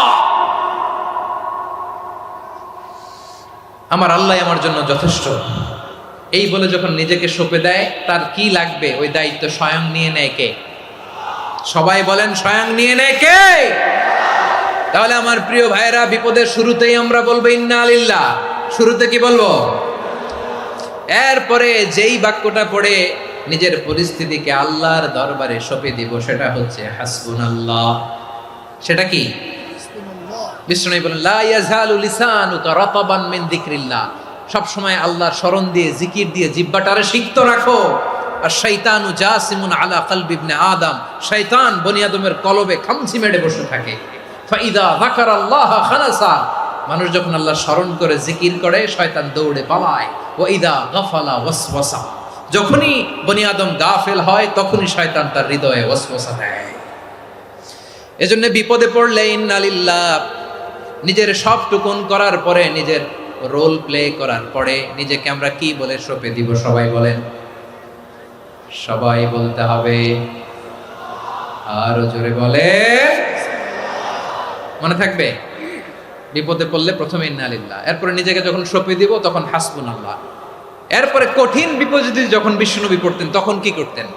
এমন বিপদ মাঝে মাঝে হয় না, দেয়ালে পিঠ থেকে যায়, চোখে মুখে অন্ধকার, কি করব দিশা খুঁজে পাই না, এরকম হয় কখনো? হ্যাঁ, আপনাদের হয়? হয় না? কিন্তু জান্নাতে আছেন আপনারা। হয় হয় এরকম হয়েছে না যে দেয়ালে পিঠ থেকে গেছে, চোখে মুখে অন্ধকার, কই যাব, কি করব, বাঁচানোর কেউ না, এরকম হয়েছে কখনো আপনাদের? যদি হয় তাইলে এটার সলিউশন বলবো, না হইলে তো এগুলো বলে লাভ নাই। হয় হয় হয় বিশ্বনবী এরকম কঠিন বিপদে পড়েছেন জীবনের কিছু কিছু মুহূর্তে। ওই মুহূর্তে বিশ্বনবী স্পেশাল দুইটা দোয়া পড়তেন। এই দোয়াগুলো আপনাদেরকে জানিয়ে দেয়। বিশ্বনবী বলেন, কঠিনতম বিপদে যখন পড়বা, দেয়ালে পিঠ থেকে যায়, চোখে মুখে অন্ধকার, বাঁচার কোনো উপায় নাই, তখন পড়বা লা ইলাহা ইল্লা আনতা সুবহানাকা ইন্নী কুনতু মিনাজ জালিমিন। আল্লাহ, তুমি ছাড়া কোনো ইলাহ নাই, তুমি পবিত্র, নিশ্চয় আমি জালিমদের অন্তর্ভুক্ত। সুবহানাল্লাহ বলেন। এই দোয়া সাইয়েদনা ইউনূস আলাইহিস সালাম পড়েছিলেন যখন মাছের পেটে ছিলেন। কিসের পেটে? এবং অনেক মুফাসসিরিন একরাম বলেছেন, অনেক আহলুল ইলমরা বলেছেন, এটা হচ্ছে ইসমে আজম। ইসমে আজম এমন দোয়া যেটা দিয়ে দোয়া করলে আল্লাহ দোয়া কবুল করে। কিন্তু এটা কোনটা, এটা নিয়ে ইখতিলাফ আছে। কোন আহলুল ইলম বলেন এই লা ইলাহা ইল্লা আনতা সুবহানাকা ইন্নী কুনতু মিনাজ জালিমিন, এটা হচ্ছে ইসমে আজম। সাইয়েদনা ইউনূস আলাইহিস সালাম পড়েছেন। আপনারা পড়েননি? তুফান হইলে পড়েন না? আমাদের এলাকায় তো এটা খুব, এটার উপর ব্যাপক আমল আছে। পটুয়াখালীতে কি অবস্থা বলেন? পড়েন পড়েন পড়েন পড়েন। একটা গল্প শুনেছিলাম, পাক হানাদার বাহিনী যখন বাংলাদেশে অ্যাটাক করতো, ৭১ সালের ঘটনা বলতেছে, আমরা তো দেখি নাই, শুনছি আর কি। ৭১ যদি দেখতাম এতদিনে রাজাকার হয়ে যেতাম। আল্লাহ আমাদেরকে বাঁচাই দিছে, আল্লাহর মেহেরবানি, ঠিক কিনা বলেন? মন মতো হইলে মুক্তিযোদ্ধা, মন মতো না হইলে রাজাকার। কত কিছু দেখলাম এই শাহবাগের বুকে। আল্লাহ, 71 সালে দেখি নাই, আমরা শুনেছি পাক হানাদার বাহিনী জিজ্ঞেস করত মুসলিম না অমুসলিম চেক করার জন্য, বলতো কালেমা বল, কালেমা বাতাও। তো যারা কালেমা বলতে পারতো পাকিস্তানি বাহিনী নাকি ওদেরকে ছেড়ে দিত, শুনেছি। তো একজনকে, এক বাঙালিরে পেয়ে তার মাথার মধ্যে বন্দুকর নল ধরে বলতেছে কালেমা বল সালে, কালেমা বাতা, কালেমা বল। তো ভয়ের চোটে এই দোয়া পড়া শুরু করছে। ও পড়তেছে লা ইলাহা ইল্লা আনতা সুবহানাকা ইন্নী কুনতু মিনাজ জালিমিন। পাকিস্তানি বলে সালে ইয়ে তো মুসিবত কা কালেমা হ্যায়। বাঙালি কয় হাম তো ভি মুসিবত মে হ্যায়। পাকিস্তানি বলে বেটা কোন দোয়া বললি, এটা তো মুসিবতের কালেমা। কয় আমিও তো মুসিবতে আছি, আমার মাথার মধ্যে বন্দুক ধরে তুমি আমারে কালেমা জিজ্ঞেস করো, এখন কোনটা কালিমা আর কোনটা কি দোয়া, আমার হুশ আছে নাকি? প্রিয় ভাইরা, আসলে এটা দোয়াউল মুসিবা, বিপদে পড়লে এ দোয়া পড়তে হয়। লা ইলাহা ইল্লা আনতা সুবহানাকা ইন্নী কুনতু মিনাজ জালিমিন। এটা পড়বেন আপনারা। এই দোয়া পড়ে সাইয়েদনা ইউনূস আলাইহিস সালাম মাছের পেট থেকে রক্ষা পেয়েছিলেন। রক্ষা করেছিল কে? তুমি ইউনূস নবীরে যখন খাইলো মাছেতে গিলিয়া, ফেরেশতা পাঠাইয়া দিলে ইসমে আজম দিয়া। প্রাণে ছিল যাহার ভয় সেথা পাইল আশ্রয়, প্রাণে ছিল যাহার ভয় সেথা পাইল আশ্রয়। মাছের পেট হতে সে যে পেল পরিত্রাণ। আল্লাহু আল্লাহু তুমি জাল্লে জালালুহু, শেষ করা তো যায় না গে তোমার গুণগান। আল্লাহু আল্লাহু সুবহানাল্লাহ পড়ে। লা ইলাহা ইল্লা আনতা সুবহানাকা ইন্নী কুনতু মিনাজ জালিমিন। বিশ্বনবী বললেন, দেয়ালে পিঠ থেকে গেলে, চোখে মুখে অন্ধকার, বাঁচার কোনো উপায় নাই, তখন এই দোয়াটা পড়তে হবে। এই দোয়া পড়ে আল্লাহর কাছে ফরিয়াদ করলে বিপদ মুক্ত করবেন কে? কেন এই দোয়াটা আল্লাহর কাছে বড্ড প্রিয় জানেন আমার ভাইয়েরা? কারণ এই দোয়ার মধ্যে 3টা জিনিস আছে। আমি যেরকম আঙ্গুল উঁচু করেছি এরকম করেন তো। 3টা। কয়টা? 3টা। 1 নম্বরে হচ্ছে তাওহীদ, 2 নম্বরে তাসবিহ, 3 নম্বরে তাকরীর। আই রিপিট, আবারও বলছি, 1 নম্বরে তাওহীদ, 2 নম্বরে তাসবিহ, 3 নম্বরে তাকরীর।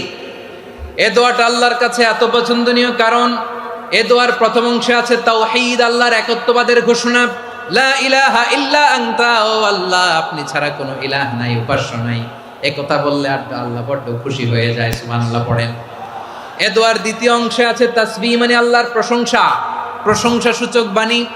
সুবহানাক সুবহানাক সুবহানাক, ও আল্লাহ আমি আপনার পবিত্রতা ঘোষণা করছি। সুবহানাক, এই কথা শুনলেও আল্লাহ খুশি হয়ে যায়। সুবহানাল্লাহ পড়েন। এই দোয়ার তৃতীয় অংশে আছে তাকরীর। তাকরীর মানে পাপের স্বীকৃতি। তাকরীর মানে কি? তাকরীর মানে পাপের স্বীকৃতি। এই দোয়ার তৃতীয় অংশে আছে ইন্নী কুনতু মিনাল জালিমিন, ও আল্লাহ আমি জালিমদের অন্তর্ভুক্ত। আল্লাহ আল্লাহ আমি জালেম, আল্লাহ আমি ভুল করেছি, অন্যায় করেছি, আল্লাহ আমি জালেমদের অন্তর্ভুক্ত। এই পাপের স্বীকৃতি, অ্যাকনোলেজমেন্ট আল্লাহ বড্ড পছন্দ করে। যখন আল্লাহর কাছে আপনি ছোট হবেন, ছোট হতে হতে যত ছোট হবেন ওই দৃশ্যটা দেখতে আল্লাহ বড্ড পছন্দ করে। সুবহানাল্লাহ বলেন। 3 নম্বর অংশ ইন্নী কুনতু মিনাজ জালিমিন, আল্লাহ আমি জালেমদের অন্তর্ভুক্ত। সাইয়েদনা আদম আলাইহিস সালাম ভুল করে যখন নিষিদ্ধ গাছের ফুল খেয়ে ফেললেন, ফল খেয়ে ফেললেন, আল্লাহ বললেন আদম ক্ষমা পেতে চাইলে তুমি আর হাওয়া মিলে স্বীকৃতি দাও, পাপের স্বীকৃতি। আর পড়ো রব্বানা যালামনা আনফুসানা ওয়া ইল্লাম তাগফির লানা ওয়া তারহামনা লানাকুনান্না মিনাল খাসিরিন। ও আল্লাহ আমি আদম আর হাওয়া যালামনা আনফুসানা, আমরা আমাদের নফসের উপর বড্ড জুলুম করেছি। আল্লাহ ওয়া ইল্লাম তাগফির লানা ওয়া তারহামনা, আপনি যদি ক্ষমা না করেন, আপনি যদি দয়া পরবশ না হন, আপনি যদি রহম না করেন, আমরা তো ক্ষতিগ্রস্তদের মধ্যে শামিল হয়ে যাব। এই দোয়া করার সাথে সাথে সাইয়েদনা আদম আর হাওয়া আলাইহিস সালামকে ক্ষমা করে দিলেন কে? তাহলে এই দোয়ার 3 নম্বর অংশ তাকরীর, এটা আল্লাহ বড্ড পছন্দ করে। আমার কলিজার টুকরা ভাইয়েরা, গুনাহ করে শিকার যেতে হবে, এটা আল্লাহ ভালোবাসেন। সাইয়েদনা আবু বকর রাদিয়াল্লাহু তাআলা আনহু বিষ্ণু ইসা ইসলামকে বললেন, ইয়া রাসূলুল্লাহ আল্লিমনি দুআআন আদউ বিহি ফি সলাতি। নবী হে, আপনি আমার এমন একটা স্পেশাল দোয়া শিখায়া দেন যে দোয়াটা আমি নামাজে পড়ব। নবী বললেন, তাহলে তুমি পড়ো, আল্লাহুম্মা ইন্নী যালামতু নাফসি যুলমান কাসীরান ওয়া লা ইয়াগফিরুয যুনুবা ইল্লা আনতা ফাগফিরলি মাগফিরাতাম মিন ইনদিকা ওয়ারহামনি ইন্নাকা আনতাল গফুরুর রহিম। সুবহানাল্লাহ। সালাম ফিরানোর আগে পড়েন, কথা কয় না, পড়েন পড়েন।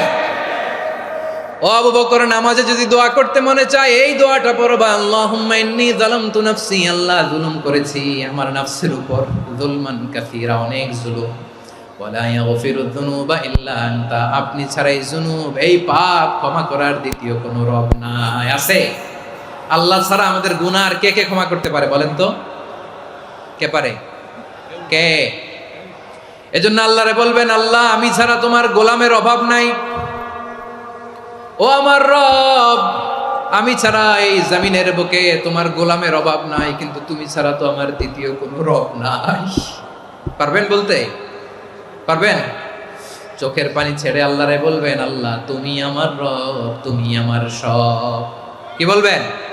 আল্লাহ আমারে রব।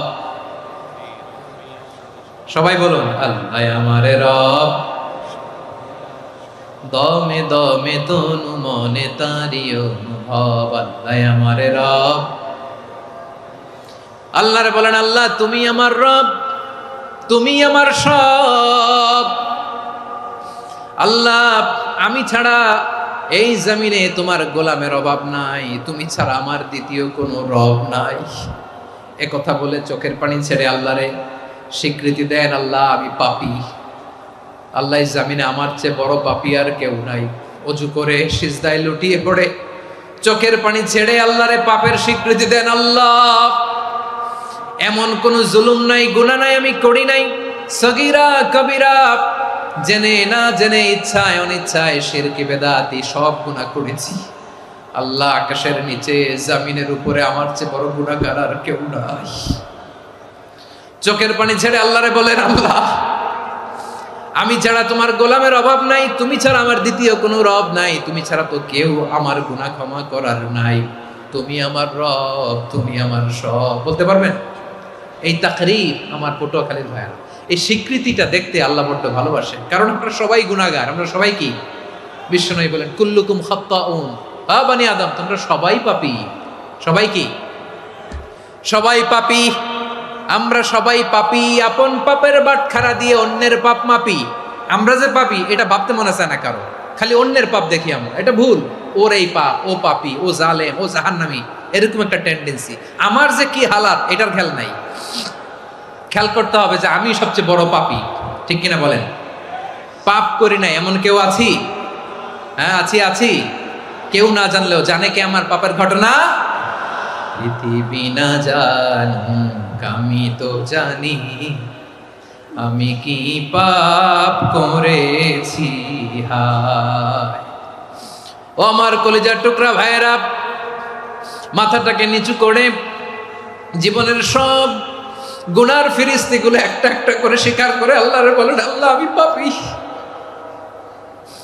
আল্লাহ আমার চেয়ে বড় পাপী এই দুনিয়াতে কেউ নাই, আকাশের নিচে জমিনের উপরে আমার চেয়ে বড় পাপী কেউ নাই। একটা একটা করে আল্লাহ স্বীকার করি আমি পাপী, সব পাপের স্বীকৃতি দিলাম। পৃথিবী না জানুক আমি তো জানি, আমি কি পাপ করেছি হায়। আমার পাপের করলে বিচার, বাঁচার আমার নাই উপায়। দয়াময় তুমি মাফ করো আমায়, মাফ করো আমায়। আল্লাহ তাআলা যদি দয়া করে আমাদেরকে মাফ না করে, আমাদের বাঁচার কোনো উপায় নাই। আপনি কি ভেবেছেন আপনার নামাজ দিয়ে আপনি জান্নাতে যাবেন? আপনি তাহাজ্জুদ গুজার, সেজদা দিতে দিতে কপালে দাগ ফেলেছেন, এটা আপনারা জান্নাতে নেবে না? আপনি এলাকার সবচেয়ে বড় হাতেম তাই দানশীল, এই দানের ভরসায় বসে আছেন, কশিন কালো না। আমাদের নামাজ, আমাদের রোজা, আমাদের ইবাদত, এগুলোকে মিজানের পাল্লায় উঠালে কোনো ওজনই হবে না।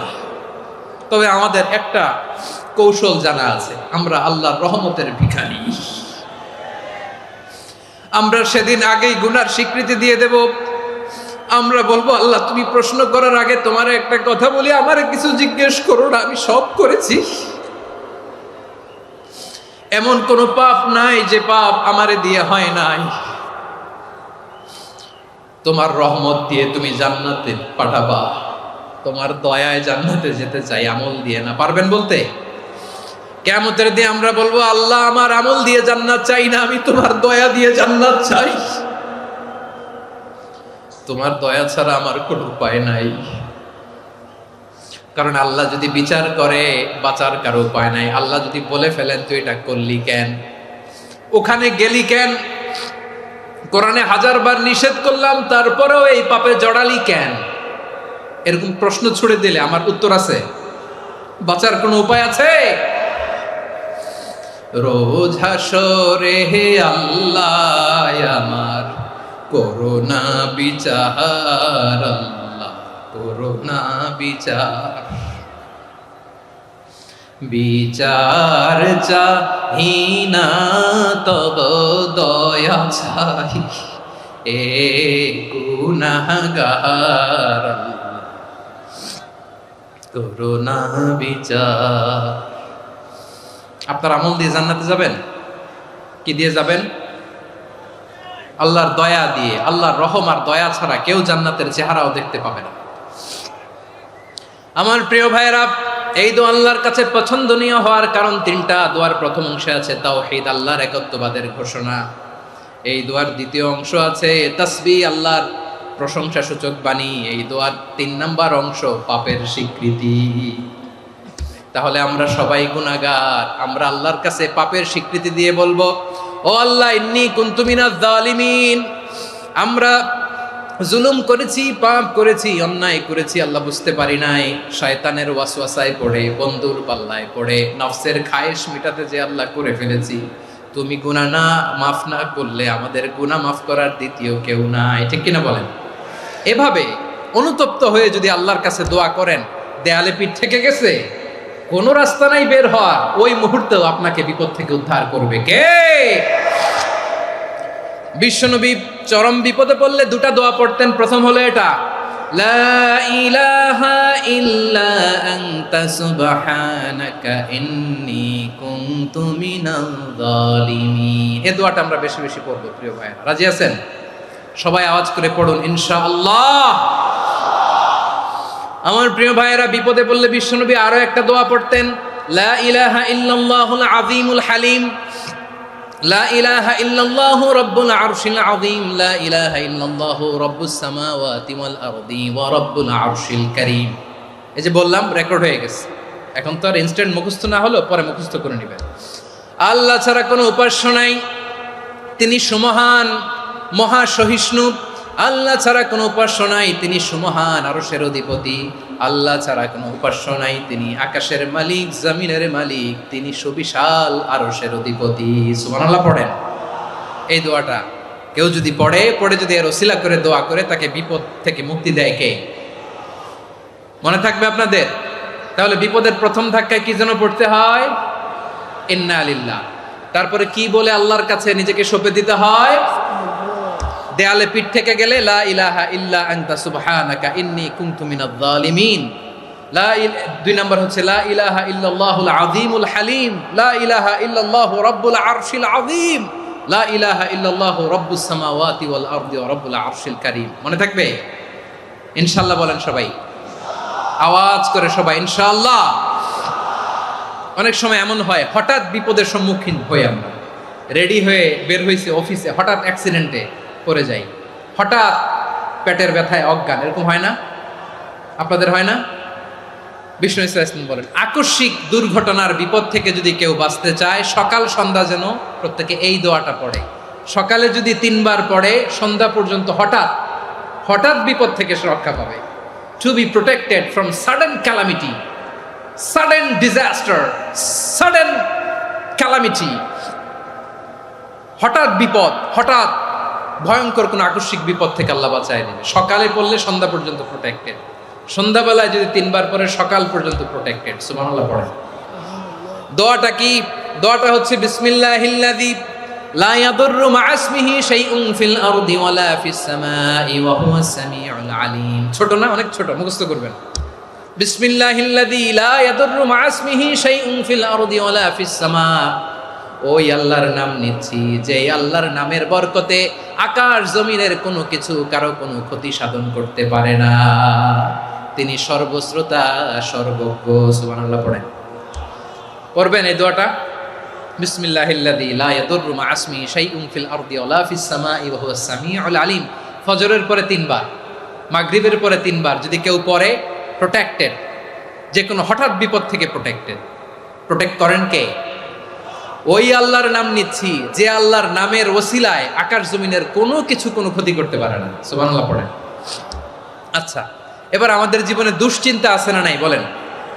Tension, hyper tension, anxiety, depression, চিন্তা টেনশন নাই এরকম কে কে আছে দেখি, হাত তোলেন। ওই যে হাত তুলছে এক আল্লাহর ওলি, ওই যে টেনশন নাই তোমার, মাশাআল্লাহ। ও না বুঝে তুলছে, জোকের চোটে, জোশের ঠেলায় ধাক্কায় তুলে ফেলছে। সবার জীবনে টেনশন আছে না নাই?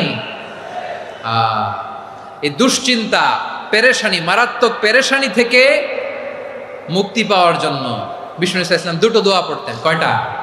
অনেকগুলো পড়তেন। স্পেশাল 2টো দোয়া আজকে আপনাদের শিখায় যাব, শুনবেন না? কষ্ট হচ্ছে? সংক্ষিপ্ত মুনাজাত দিয়ে দেই। ওরে আল্লাহ, আমি তো 9:30 ক্রস করে ফেলছি মাসুদ ভাই, খেয়াল করে নেই। আরো কয়েক মিনিট? ঠিক আছে, ঠিক আছে। পেরেশানিতে পড়লে, টেনশনে পড়লে এই দোয়াটা, প্রিয় ভাইরা, বিষ্ণু ইসলাম যখন খুব বিপদে পড়তেন, দুশ্চিন্তা ওনাকে ঘিরে ধরতো, উনি পড়তেন ইয়া হাইয়ু ইয়া কাইয়ুম বিরহমাতিকা আস্তাগীথ, ইয়া হাইয়ু ইয়া কাইয়ুম বিরহমাতিকা আস্তাগীথ, ইয়া হাইয়ু ইয়া কাইয়ুম, হে শাশ্বত অবিনশ্বর, হে চিরঞ্জীব, বিরহমাতিকা আস্তাগীথ, তোমার রহমতের উসিলায় তোমার কাছে ফরিয়াদ করি। এটা পড়তেন। আবার আরেক বর্ণনায় এসেছে ইয়া হাইয়ু ইয়া কাইয়ুম বিরহমাতিকা আস্তাগীথ আসলিহ লি শা'নি কুল্লাহু ওয়ালা তাকিলনি ইলা নাফসি তারফাতা আইন। আসলিহ লি শা'নি কুল্লাহ, আল্লাহ আমার সবকিছু আপনি সেটেল করে দেন। আমাদের সব ঝামেলা সেটেল করে দিতে পারে কে? আমরা তো সেটেলমেন্টের জন্য ওই এসপি সাহেবের কাছে যাই, ডিসি সাহেবের কাছে যাই, অমুক ভাইয়ের কাছে যাই, তমুক ভাইয়ের কাছে যাই। এই দোয়া পড়লে আরশের উপর থেকে আপনার ম্যাটার সেটেল করে দিবে কে? তাহলে পড়বেন ইয়া হাইয়ু, এ চিরঞ্জীব।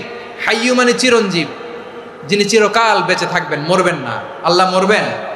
তার কোনো লয় আছে? ক্ষয় আছে? সূরা রহমানে আল্লাহ বললেন কুল্লু মান আলাইহা ফানি ওয়া ইয়াবকা ওয়াজহু রাব্বিকা যুল জালালি ওয়াল ইকরাম ফাবিআইয়ি আলাই রাব্বিকুমা তুকাযিবান। জমিনে যা আছে সব ফান, ভ্যানিশ হয়ে যাবে, নিশ্চিহ্ন হয়ে যাবে, শেষ হয়ে যাবে, সব বিলুপ্ত হয়ে যাবে একজন ছাড়া। জোরে বলেন তিনি কে?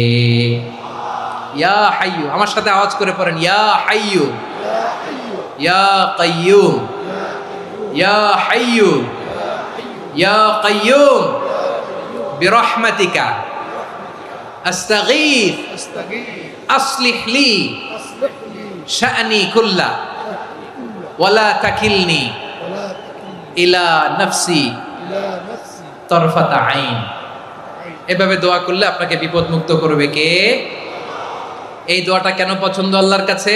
কারণ এখানে আল্লাহর 2টা সুন্দর নাম আছে, গুণবাচক নাম, আল হাই, আল কাইয়ুম। এই 2টো নাম আছে এখানে। আবার এই 2টা আয়াতুল কুরসির অংশ। আয়াতুল কুরসির শুরু তো এটা আছে না নাই? হ্যাঁ, আছে না নাই? 3 নম্বর কারণ এটা ইসমে আজম। কোন দোয়াটা ইসমে আজম? যে দোয়া ওসিলায় দোয়া করলে আল্লাহ দোয়া ফেরায় না। অনেকগুলো মত আছে, সবচেয়ে ভ্যালিড মত হচ্ছে এটা, ইয়া হাইয়ু ইয়া কাইয়ুম। এর ওসিলা দিয়ে দোয়া করলে দোয়া কবুল করে কে? দুই নম্বরে বিশ্বনবী মারাত্মক বিপদে পড়লে আরেকটা দোয়া পড়তেন, আল্লাহুম্মা ইন্নী আবদুক। আগে দোয়াটা পড়ি, শোনেন। আল্লাহুম্মা ইন্নী আবদুক ওয়াবনু আবদিক ওয়াবনু আমাতিক নাসিয়াতি বিয়াদিক মাদিন ফিয়া হুকমুক আদলুন ফিয়া কাদাউক আসআলুকা বিকুল্লি ইসমিন হুয়া লাক সাম্মাইতা বিহি নাফসাক আও আনসালতাহু ফি কিতাবিক আও আল্লামতাহু আহাদাম মিন খালকিক আও ইস্তাআসারতা বিহি ফি ইলমিল গায়বি ইনদাক আন তাজআলাল কুরআনা রাবিআ কলবি ওয়া নূরা সাদরি ওয়া জালাআ হুজনি ওয়া যাহাবা হাম্মি। সুবহানাল্লাহ পড়েন।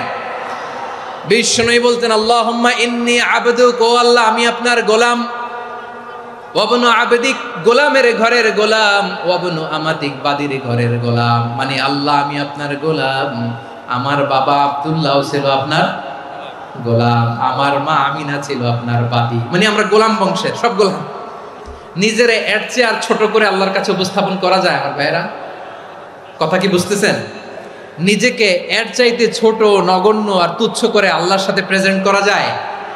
বিশ্বনবী বললেন, ও আল্লাহ আমি আপনার গোলাম, গোলামের ঘরের গোলাম, দাসীর ঘরের গোলাম, নাসিয়াতি বিয়াদিক, আমার মাথার চুলের ছুটি আপনার হাতের মুঠোয়, আপনি ডানে টান দিলে আমি ডানে যেতে বাধ্য, আপনি বাঁয়ে টান দিলে বাঁয়ে যেতে বাধ্য।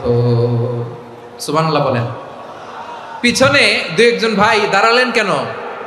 হ্যাঁ, বসুন। জায়গা চেঞ্জ করতেছে, সেই দুপুর থেকে বসে আছে আমি জানি। মাশাআল্লাহ, কেউ দু একজন বেরিয়েছে, গ্যাপ পূরণ করতেছে। মাশাআল্লাহ পড়েন সুবহানাল্লাহ আলহামদুলিল্লাহ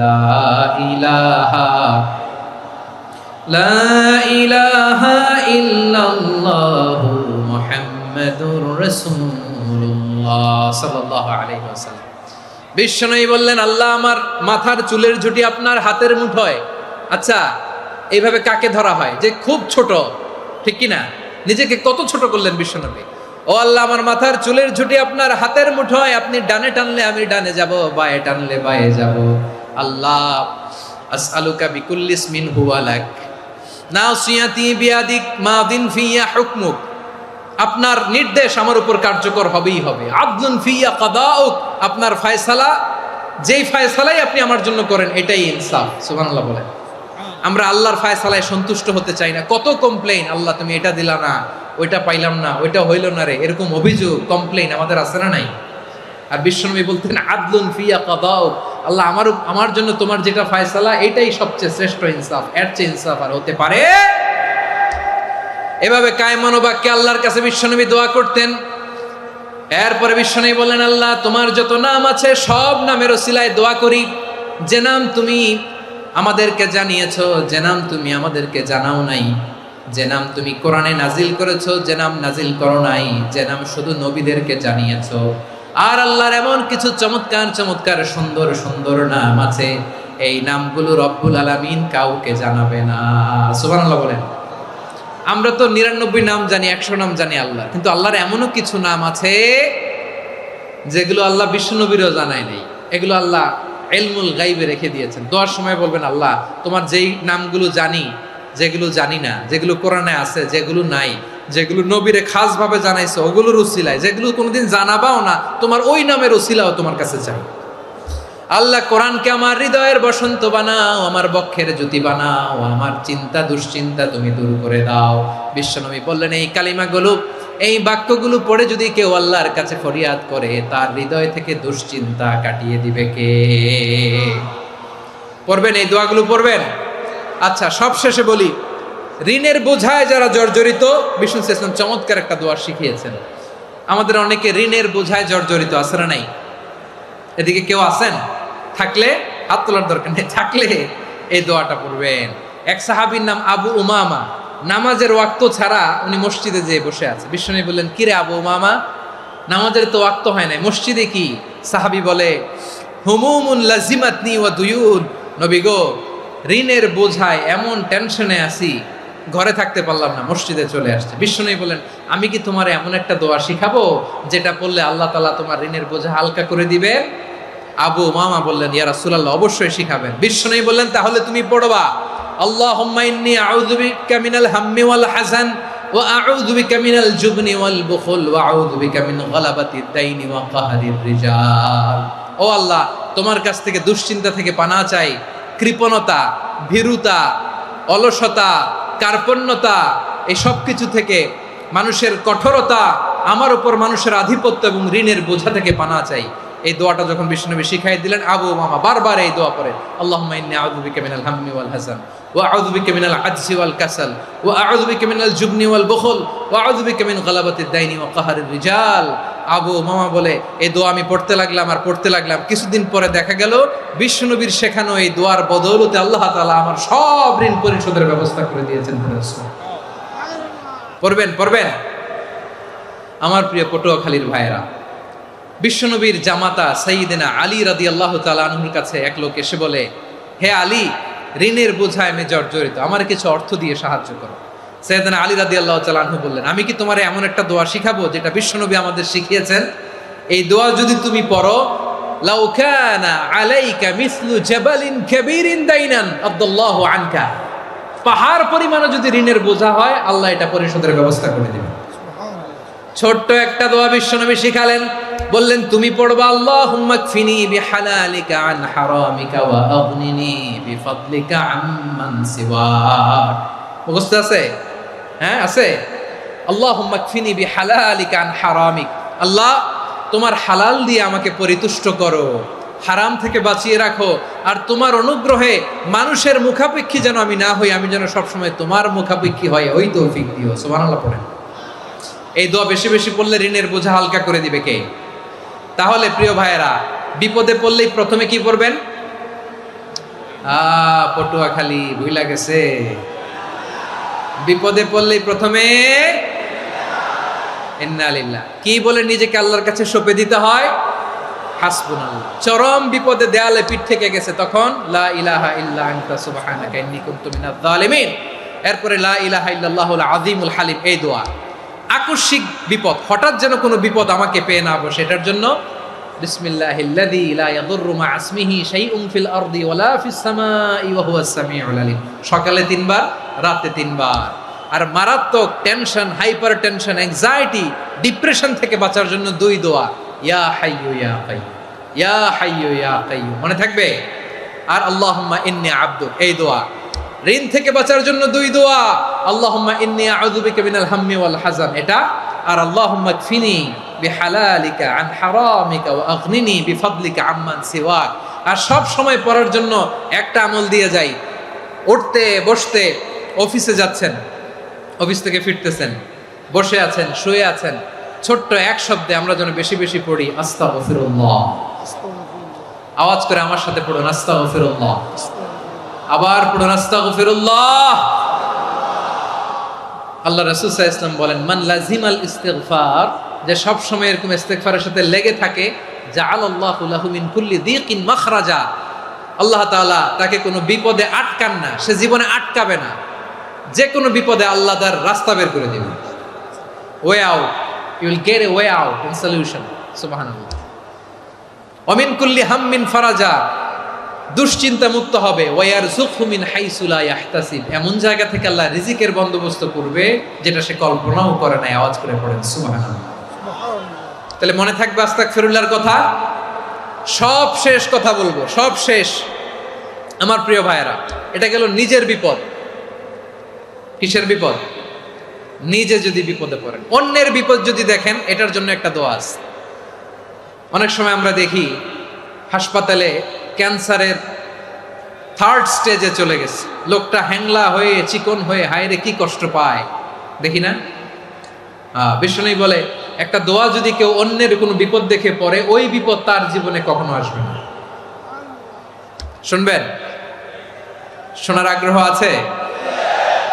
অনেক সময় হয় যে আমরা মহাসড়ক দিয়ে যখন চড়ি, দুর্ঘটনায়, আইরে আল্লাহ, দুর্ঘটনায় মানুষের মাথা একদিকে, দেহ আরেক দিকে, ব্লিডিং, এরকম হয় না?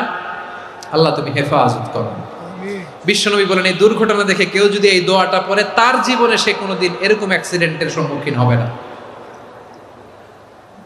শুনবেন? বিশ্বনবী বলেন, অন্যের বিপদ দেখে কেউ যদি পড়ে, আলহামদুলিল্লাহিল্লাযী আফানি মিম্মা বতালাকা বিহি ওয়া ফাদ্দালানি আলা কাসীরিন মিম্মান খালাকা তাফদীলা, মানে প্রশংসা সে আল্লাহর যে আল্লাহ তাআলা তোমাকে যেই জিনিস দিয়ে পরীক্ষা করেছে আমাকে ওইটা থেকে বাঁচিয়ে দিয়েছে।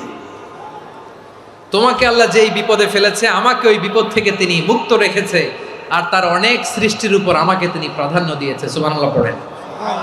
যে কোনো বিপদ, কারো ক্যান্সার দেখে যদি এই দোয়াটা আপনি বিশ্বাসের সাথে পড়েন, জীবনে কোনোদিন ক্যান্সার রোগে আক্রান্ত হবেন না। দুর্ঘটনা দেখে যদি পড়েন, ওই দুর্ঘটনা আপনাকে স্পর্শ করবে না। যে কোনো কারো বিপদ দেখে যদি কোনো বিশ্বাসী বান্দা এই দোয়া পড়ে, বিশ্বনবী বলেন লাম ইউসিবহু যালিকাল বালা, ওই বিপদ তাকে আর ধরবে না। উফিয়া মিনহু মিন যালিকাল বালা কাইনাম মা কান, সে যতদিন হায়াত পাবে কোনোদিন ওই বিপদ তাকে স্পর্শ করবে না। এই দোয়াটা পড়তে রাজি আছেন আমার প্রিয় ভাইরা? তাহলে পুরো আলোচনার সেন্ট্রাল থিম হচ্ছে আমাদের জীবনে বিপদ আসবে, কষ্ট আসবে, দুঃখ আসবে, কিন্তু বিপদে আপদে আমরা হাল ছেড়ে দিব না, হতাশ হব না। মুমিন হতাশ হয় না, নিরাশ হয় না, হাল ছেড়ে দেয় না। মুমিন ভরসা রাখে একজনের উপর। আওয়াজ করে বলুন, যিনি কে? বিপদে পড়লে আমাদেরকে উদ্ধার করে কে? আবার আমাদেরকে যদি কোনো নেয়ামত আল্লাহ দিতে চান, ওইটা কেড়ে নেওয়ার ক্ষমতা কারো আছে? তাহলে আমরা কানেক্টিভিটি বাড়াবো কার সাথে? আমাদের প্রার্থনার ফরিয়াদের হাত তুলবো কার কাছে?